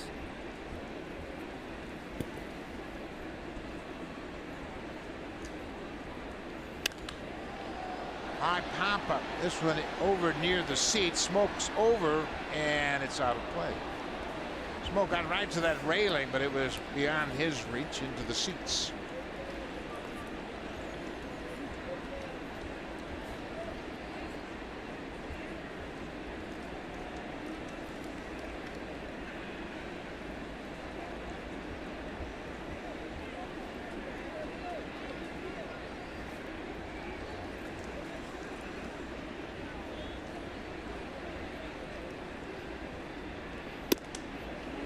Just off the plate. 1-2 to Kinsler. And his strength is using that fastball to set up his off-speed pitches, and he's got pretty good command with it. Trying to stay outside with that fastball to Kinsler, and then goes outside with a changeup. He's just missed some of his spots lately. You know, you ask him, hey, you getting tired? And all he says is, it's a long season. It's a long season. Doesn't mean he's getting tired, but it's his first chance of playing Major League Baseball for 6 straight months. Yeah, he's had a good career, had a good season, the longest season of his career to this point. But each year you gain more experience as far as how you stay fresh and how you keep yourself strong. Some pitchers get to this point in their career, they don't throw as much. Before the game starts, just save your bullets. There's a drive deep to left field, and Ian Kinsler has just hit his 16th home run of the season. The irony of those 16 home runs, every one of them has been a solo home run. And the Blue Jays are happy that one is a solo home run. Kinsler has hit solo home runs. All 16 of his home runs this season have come with no one on. He's the 4th major leaguer since the expansion era in 1969 with 15 or more home runs, all solo shots. Change up down and in. That's right where Ian Kinsler, who is a home run hitter, has had some big seasons when he was with Texas. He likes that pitch down and in. The other 3 that have hit 15 or more solo home runs, all their home runs being solo shots. Ken Singleton in '75 with the Orioles. Montreal's Andre Dawson and Cincinnati's Cal Daniels. Dawson did it in '81. His first 15 were solo shots. And Cal Daniels, his first 16 were solo shots. And now Ian Kinsler's first 16 are solo home runs.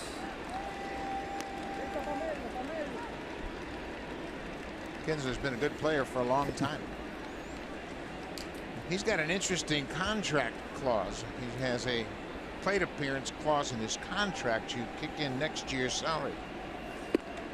600 plate appearances, and it's going to be close. Yeah, he needed to average about 4 plate appearances for every game the rest of the season, and it will kick in. I believe it's like $11 million next year. 2-2. High fly ball, center field, not deep. Pilar is there. Candelario flies off to end the inning, but Ian Kinsler, it's a solo home run, and the Tigers get one of those runs back. They lead at 5-2.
Contest for a chance to win the ultimate Blue Jays fan weekend. It's easy to enter.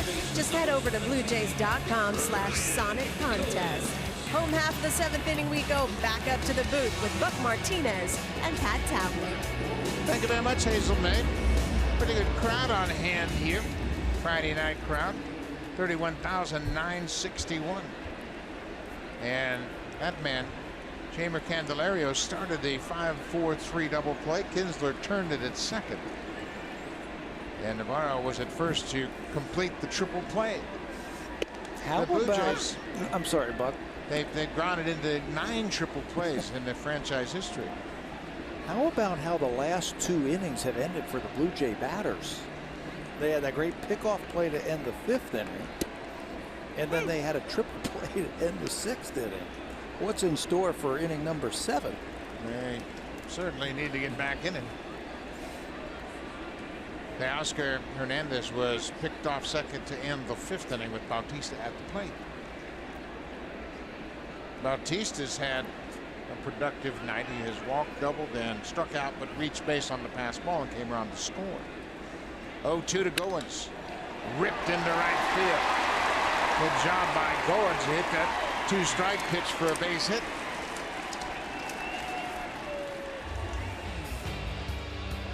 Come to the ultimate bathroom event from September 6th to 13th and find great deals on all in-stock vanities only at Home Hardware and Building Center locations.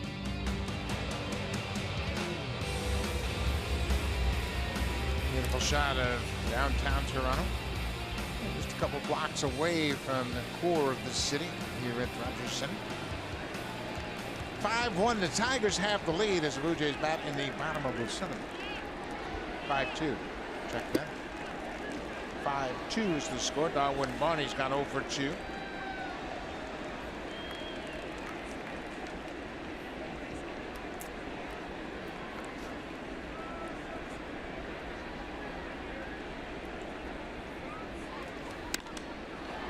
High fly ball to left field. Romine coming in now. He gets there and makes the catch. Marnie's now 0 for 3. 0-2 base hit to go. Started hitting straight. Looks like they're going to go back to the bullpen as Brad Ausmus is back out. He's already signaled he wants the lefty. Rafi Lopez is the batter. He has flied out twice to left field. Verhagen threw that pitch that the Tigers turned to triple play on. He's out of the game. Daniel Stump in the lefty.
Comes in for the 44th time this season.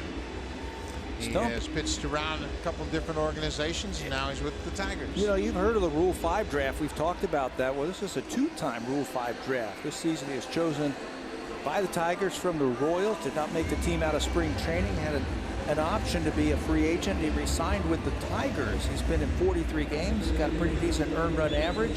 Lefties hitting .229 against him. 90 to 94 miles an hour with that fastball. And he's got some arm side run to it. That means lots of ground balls, especially when a right-handed batter is at the plates. Right-handed batter coming off the bench is Rob Refsnyder. He is batting for the catcher, Rafi Lopez.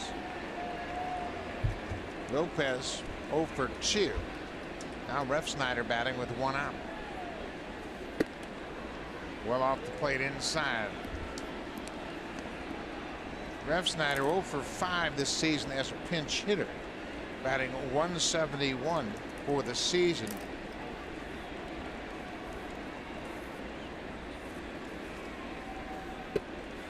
With the Blue Jays, Rob has gone 8 for 39. That's a .205 average.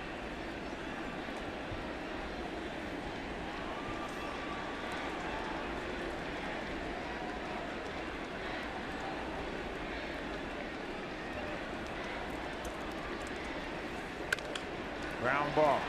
Kinsler to Machado at second, back the first, a double play. So the Tigers turn a triple play in the 6th to end that inning, a double play here in the 7th.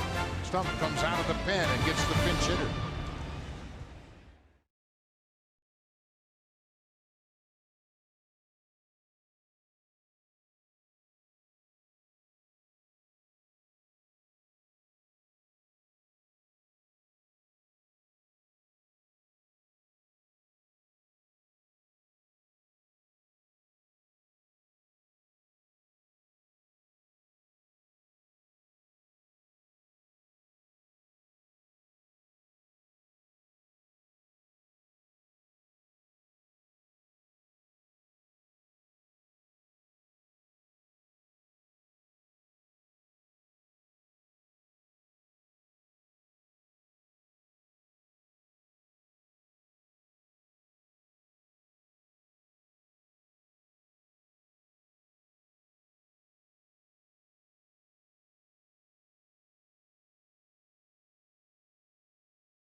By the powerful all-new 2017 Civic Type R.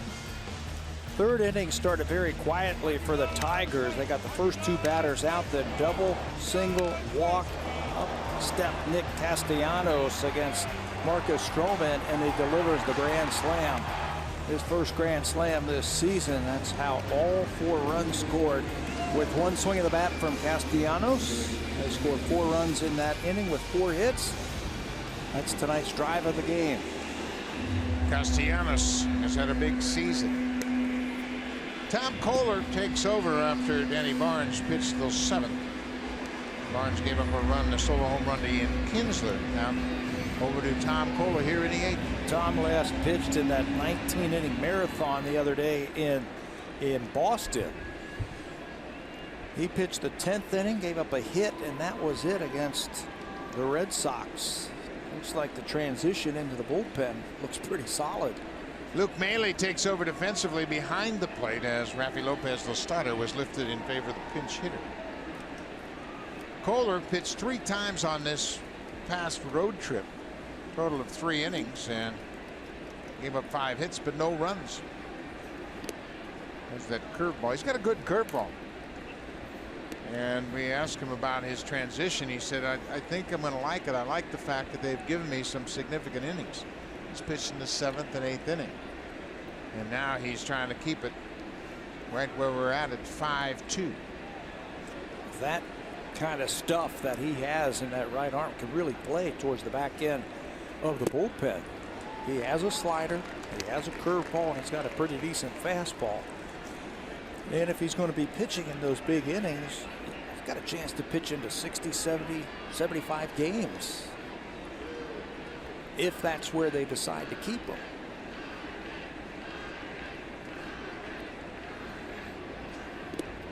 Now the curveball he pulls off the plate for ball 2. Tom has been working recently prior to the games on his alignment, just trying to make sure he gets that front foot down in a good direction toward the hitter. Every once in a while he has a tendency to drift off a bit, so he's just checking his alignment, making sure that front foot hits the ground on line to the plate. Castellanos hits it on the line to Hernandez. Worn out. Let's check in again with Jamie Campbell.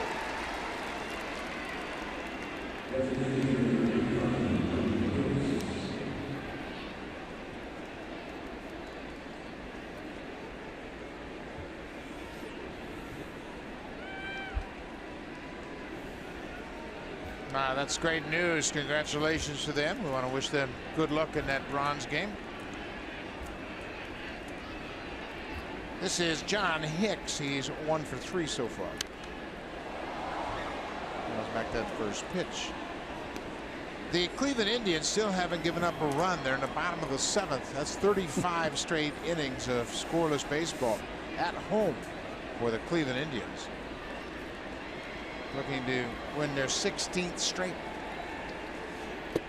Tonight they're not facing a team that can't hit. They're facing the Baltimore Orioles. They got some home run hitters in that lineup. Some hot hitters too. They have 3 hits tonight. There's a good curveball. Strike 3 call. Hicks is down on strikes. 2 away. This 4K broadcast is brought to you by Samsung QLED TV. Experience Canada's team in all the colors of the game with the next innovation in TV.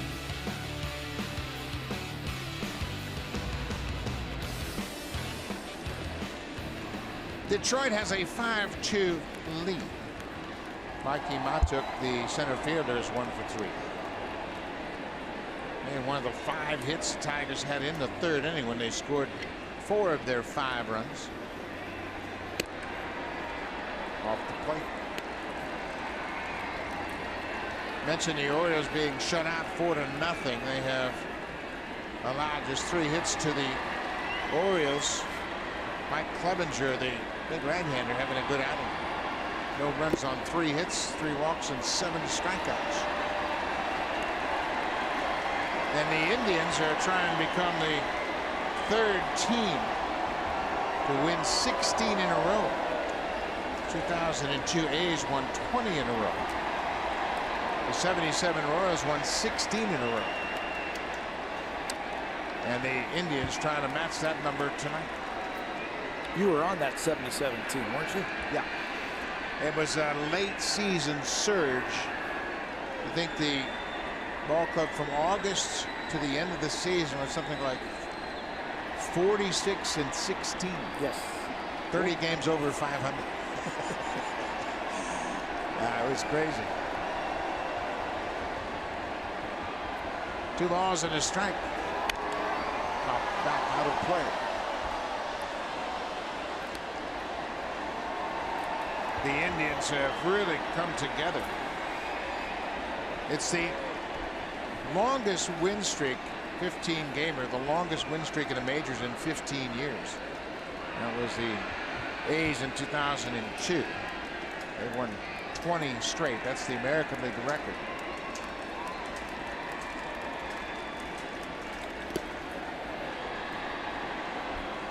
Over the last 30 years, only the 2002 A's have a longer single-season win streak than the Indians. Now there are 4 teams with 15-game win streaks. The 91 Twins, the 2000 Braves, the 2001 Mariners, and the 2017 Cleveland Indians. And they won 14 in a row last year. Remember that? Yep. Stopped right here in this ballpark. 3-2. Fly ball into right. Bautista over near the foul line. Makes the catch. Good inning for Ty Kohler. 3 up, 3 down. We'll go to the bottom of the 8th. Blue Jays down by 3. Time now for Blue Jays Central Update. Here's Jamie Campbell with Greg Zahn in the Samsung broadcast studio.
Favorite sports with Sportsnet Now. All you need is the internet.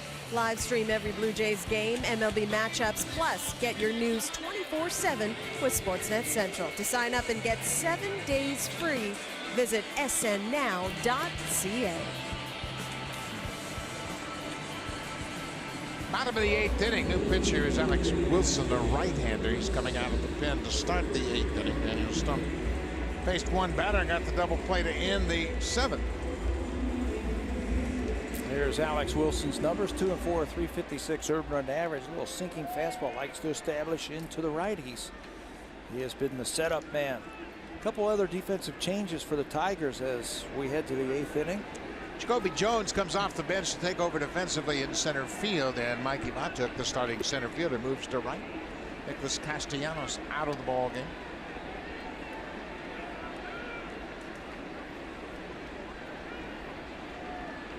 Richard Urania had a 2-out single and scored in the 5th.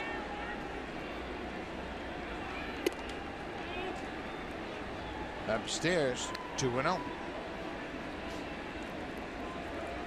Wilson's 91 to 93 with his fastball. He's got a little cut to it. He likes to establish inside corner. Like I said, he's got a nice slider that he will use for his out pitch, especially to right-handers. This is not what Brad Ausmus had in mind when he went to the pen. Especially with a number 9 hitter in this Blue Jays lineup. Urania with a 3-0 count to start the inning.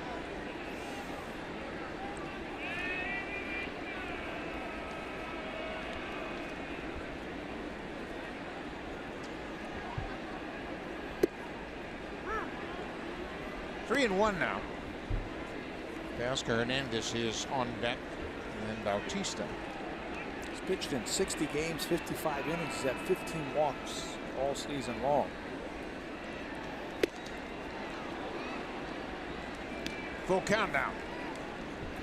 3-0 to 3-2. You bet he's going to be challenging him here with fastball. He has to. He's got a 3-run lead. Good cut by Urania.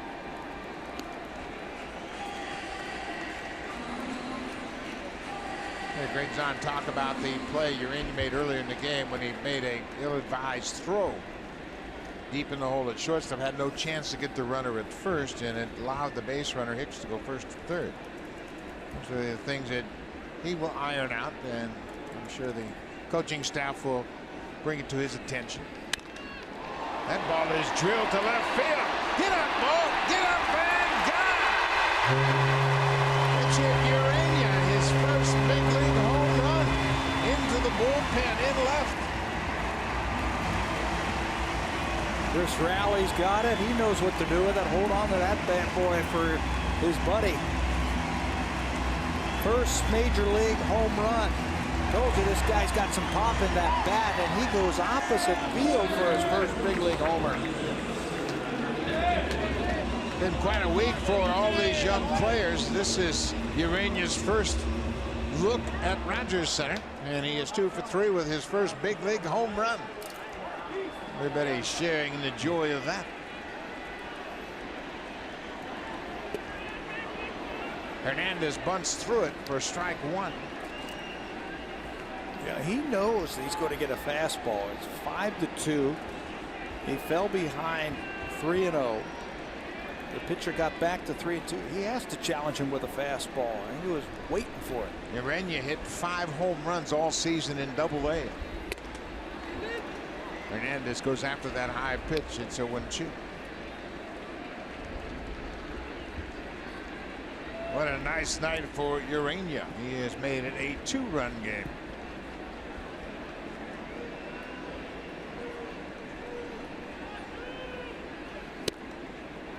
Off the plate. Well, I don't care who you are as a hitter. When a pitcher falls behind 3-0 and you get 6 pitches in it at bat, you're going to have a better at bat. See all the pitches he has to offer, and you gain confidence each time you see an additional pitch. He threw him nothing but fastballs. Well, he didn't see anything different. Finally got the timing down and got all of that one the other way. Urania hit 32 home runs in his minor league career. Now he's got a big league homer.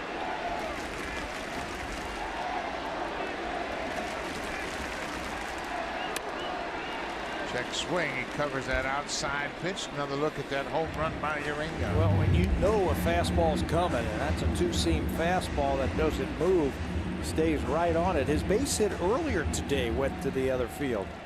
The opposite field, single into left field. Now his home run drives right through that ball.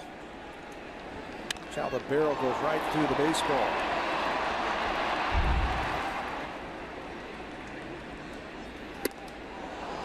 Hernandez strikes out. First out in the bottom of the 8th inning. He did not start this game. He took over after Steve Pearce, the left fielder, had some lower back tightness. Pearce left after his first at bat. Hernandez took over. He's now 1 for 3 with an RBI.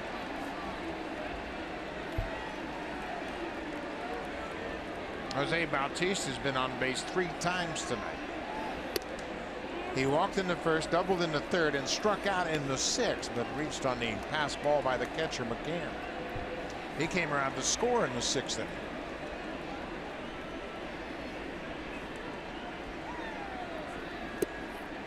The Blue Jays looked like they were going to get right back into the game in that 6th inning. As they had runners at first and second. Kevin Pillar at the plate with nobody out, and Pillar hit into a 5-4-3 triple play.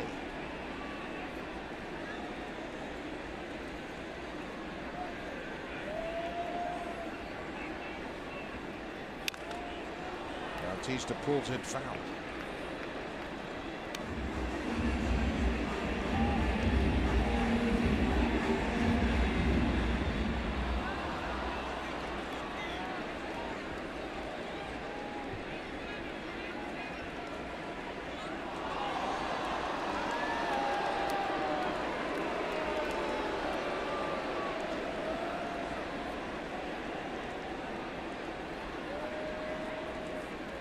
Be careful in there.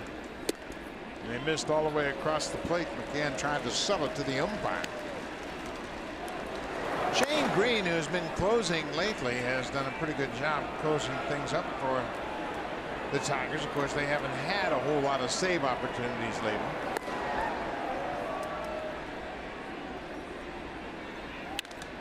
There it goes. No doubt about it, folks. Bautista. His 22nd home run, and just like that, it's a one-run game.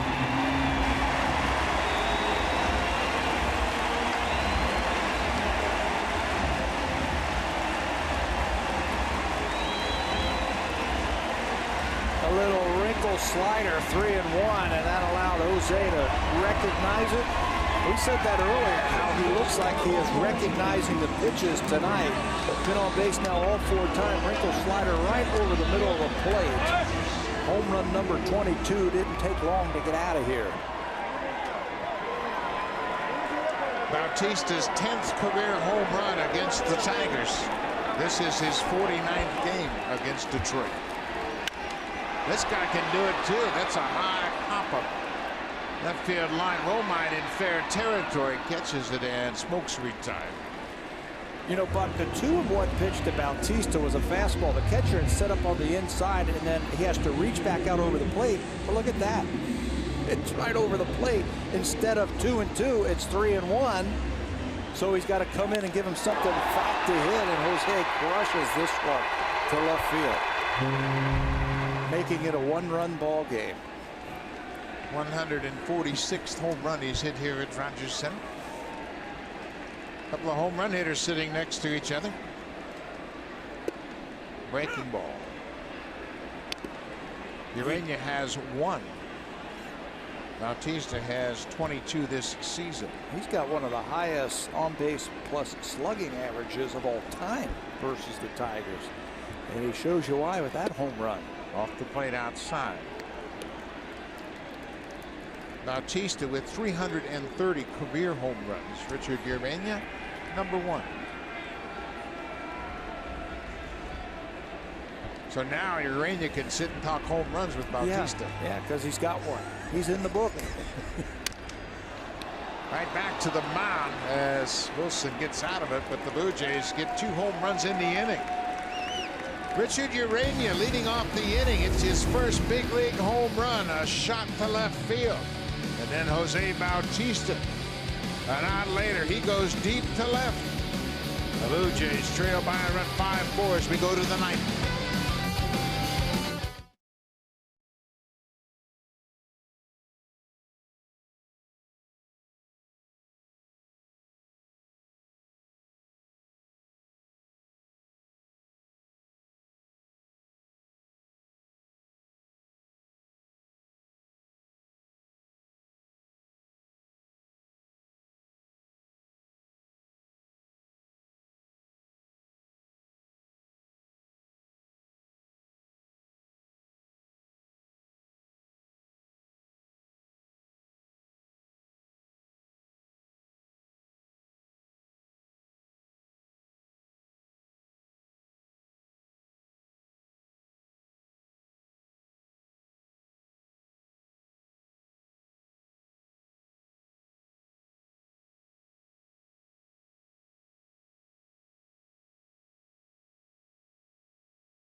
broadcast is presented by authority of Rogers Blue Jays Baseball Partnership and may not be reproduced or retransmitted in any form. And the accounts and descriptions of this game may not be disseminated without the express written consent of Rogers Blue Jays Baseball Partnership. Richard Urania hits his first big league home run, part of a 2-for-3 night, and then Jose Bautista follows suit. 1 out later for Bautista, his second hit of the night. He's gone 2 for 3. And now Ryan Tepera comes into this 1-run game. 7-1 on the season for Tepera. Hold him here, see if you can win and get number 8 in the bottom of the inning. He's among American League relievers. He's tied for second in wins with those 7 wins. Tied for third in innings pitched, 69 2/3. That's a career high. Every inning is a new career high. Before this season, Ryan Tepera's highest inning total in a season was 33. He's up to 69 2/3. Righties, lefties, nothing against Tepera's fastball slider has been outstanding all year long. Tom Kohler had a clean inning in the 8th. He retired to sign an order with a strikeout. Now Ryan Tepera will work to James McCann, the catcher. McCann, Navarro, and Romine.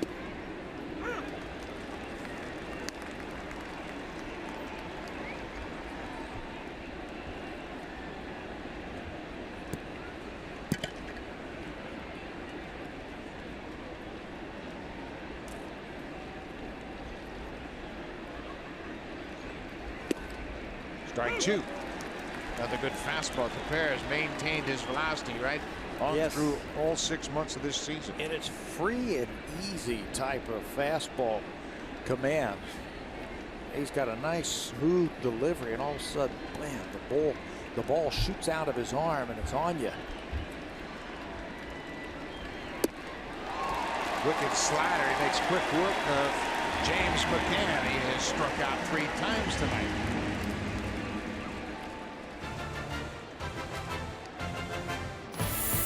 Available Honda sensing in the all-new 2017 CR-V, designed to help keep you safe wherever you play. Honda, proud fan since 1977 and the official vehicle of the Toronto Blue Jays.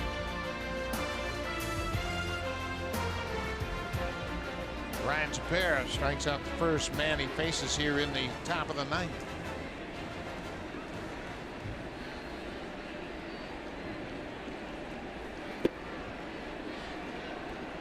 Efren Navarro, first baseman, he's 0 for 3.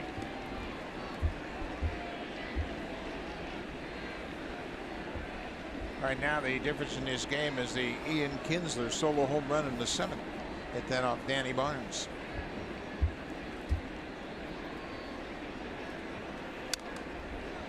Just a bloop and a blast away from winning it, so you got to hold him right here. I think that's why John Gibbons went to his 8th inning man. Ryan Tepera to throw up a 0. See if they can win it in the bottom of the 9th. Bottom of the 9th, it's Pilar, Goins, and Barney, the scheduled hitters for the Blue Jays.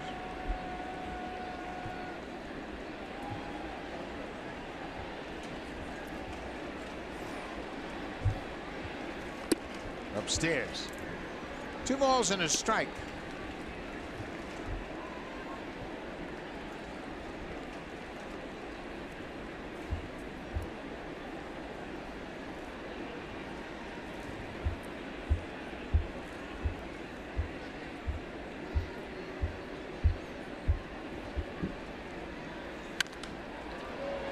Going to be out of play.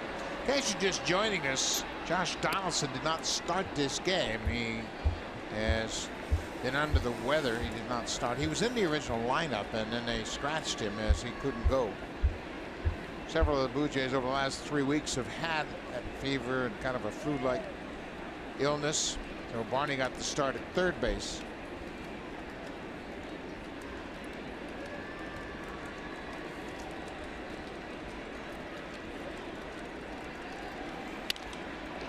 Line drive into center. It's going to hang up for Pilar. Navarro's retired.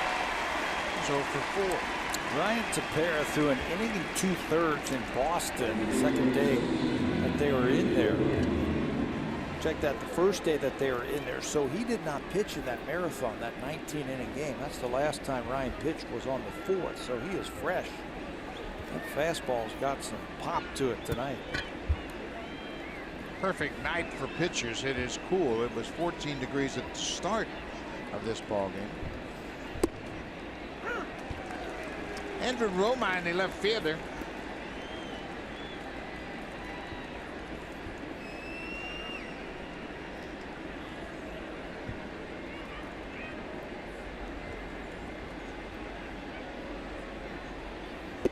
Romine had an unusual situation when the Yankees and Tigers had that big brawl. His brother Austin Romine was one of the principal combatants in that fight. He and Miguel Cabrera, that's where it started, right at home plate. And afterwards, Andrew went over to check on his brother Austin, see how he was doing. Up the middle, Urania showing a good glove. One nice play by Richard Urania. He's having a fine night. His first game here at Rogers Center in his young career. He has singled, homered, and there he makes a nice play to end the top of the ninth. Urania looks nice and comfortable here in the big leagues. Ranging to his left, gloves it, spins, and fires a strike in time.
On Sportsnet.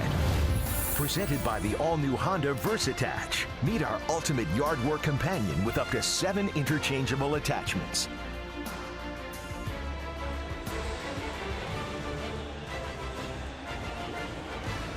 Shane Green has stepped into that closer's role. He is 6 for 9 in save opportunities. This will be his 64th appearance of the season. He started working in the 7th and the 8th, and then with all the trades, he has now inherited the closer role. Francisco Rodriguez was the closer. He lost that job. Justin Wilson became the closer. He was traded. Now it's Shane Green's turn. He's 6 for 9 in saves this season.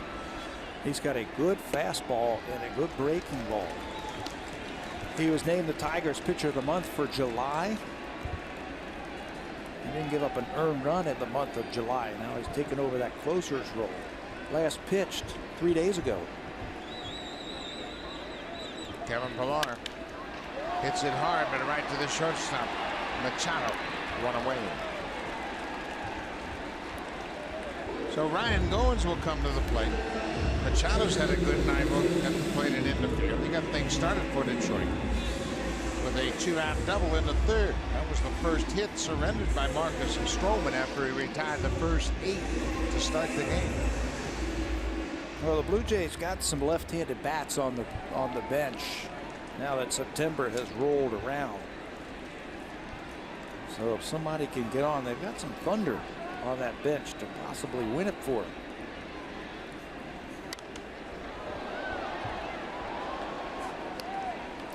Goins fouls off the first pitch.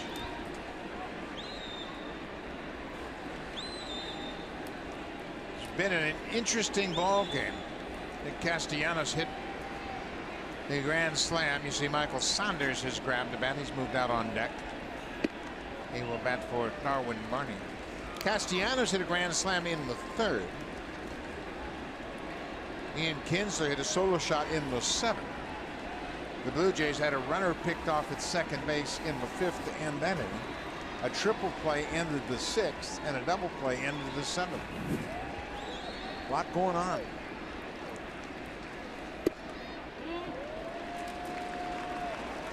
Off the plate. Blue Jays have had their chances, but because of what you just described, they have 8 hits and 4 runs. They've left 3 runners on base all night.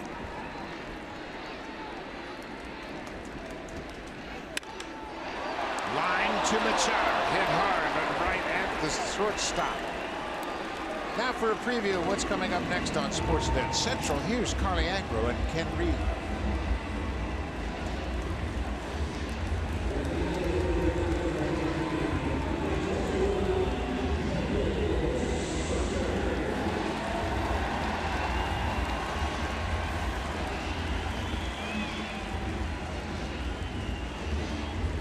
Thank you very much, Carly. And Ken, I'm going to check out your pocket square when you go on the show, so make sure it's straight.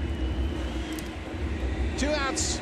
Rich Doobie came off the bench to talk about pinch hitter Michael Saunders. We see this happen often with pitching coaches. When there's a pinch hitter coming into the game, the pitching coach will go out and remind the pitcher how they want to attack the pinch hitter. In this case, it's Michael Saunders. Michael is 2 for 3 as a pinch hitter since coming back to the Blue Jays. Had an RBI pinch hit.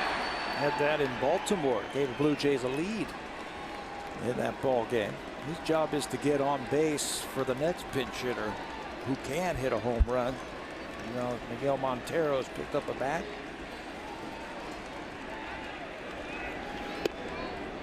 Off the plate outside.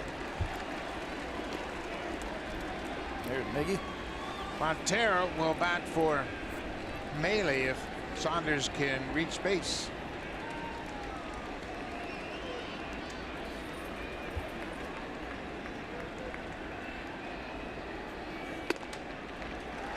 Two and 0. He got the first 2 hitters, and now he has fallen behind Michael Saunders. The Blue Jays have 1 pinch hit home run this season.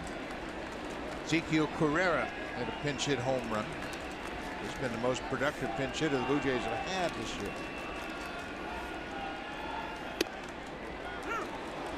I believe that was against Houston right here at the Rogers Center. Carrera is 5 for 11 as a pinch hitter with a home run and 3 RBIs.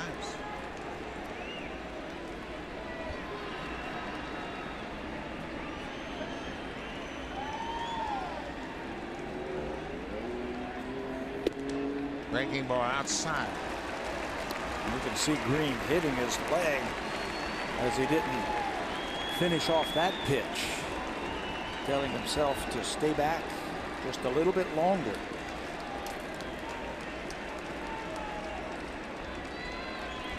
Three balls and a strike. Saunders trying to reach base, keep the inning going.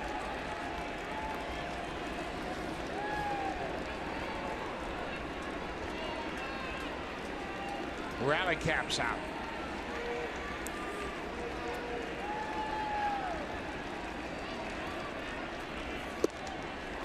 All 4. Saunders indeed reaches base. A 2-out walk. That'll bring Montero to the plate. Another pinch hitter. Now they can't come out and talk about the pinch hitter. Already had a trip to the mound. So Kinsler comes in to help the veteran second baseman. McCann and Green talk things over. So now Montero, with some power, comes to the plate. Montero, for the season, 6 home runs. And because he's got some pop, 6 doubles and 6 home runs, look where the outfielders are, especially Jacoby Jones in center field. Almost back to the warning track to cut the ball off. Mikey Matuk in right field deep also. First pitch strike to Montero. Montero batting for Luke Maile.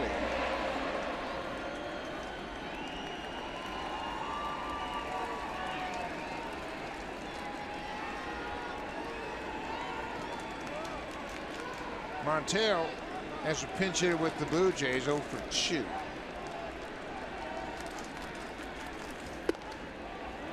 .95, but up and away. He's a good low ball hitter, and Green is sinker slider. Everything's down, everything's moving. He's got a good arm. That fastball about 94, but he's got good movement on all of his pitches.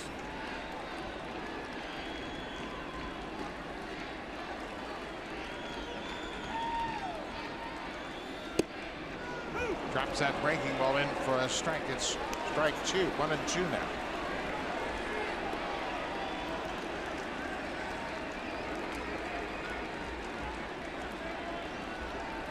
And Tigers for the season are 15-15 against the American League East.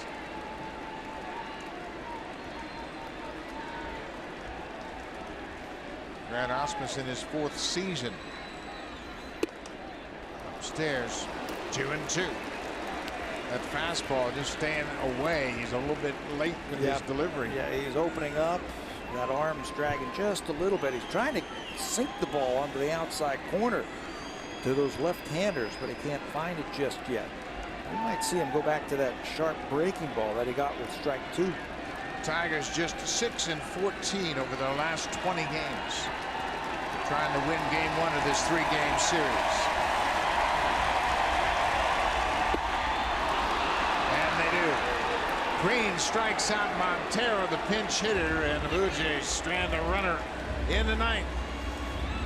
A grand slam by Nicholas Castellanos and a solo shot by Ian Kinsler as the Tigers win game 1 of this 3-game series. That's all the Tigers needed, and then they turned it over to the pitching staff. Farmer, Verhagen, Stump, Wilson, and Green finish it off. A nice night for Richard Urania, both with the glove and with the bat, as he hits his first big league home run. But the difference in the game right there, Ian Kinsler's home run, he hit that in the 7th. His 16th home run of the season is the difference in the ballgame. Green picks up the save. Thanks for watching. We'll see you tomorrow afternoon. Stay tuned. Here's Sportsnet Central.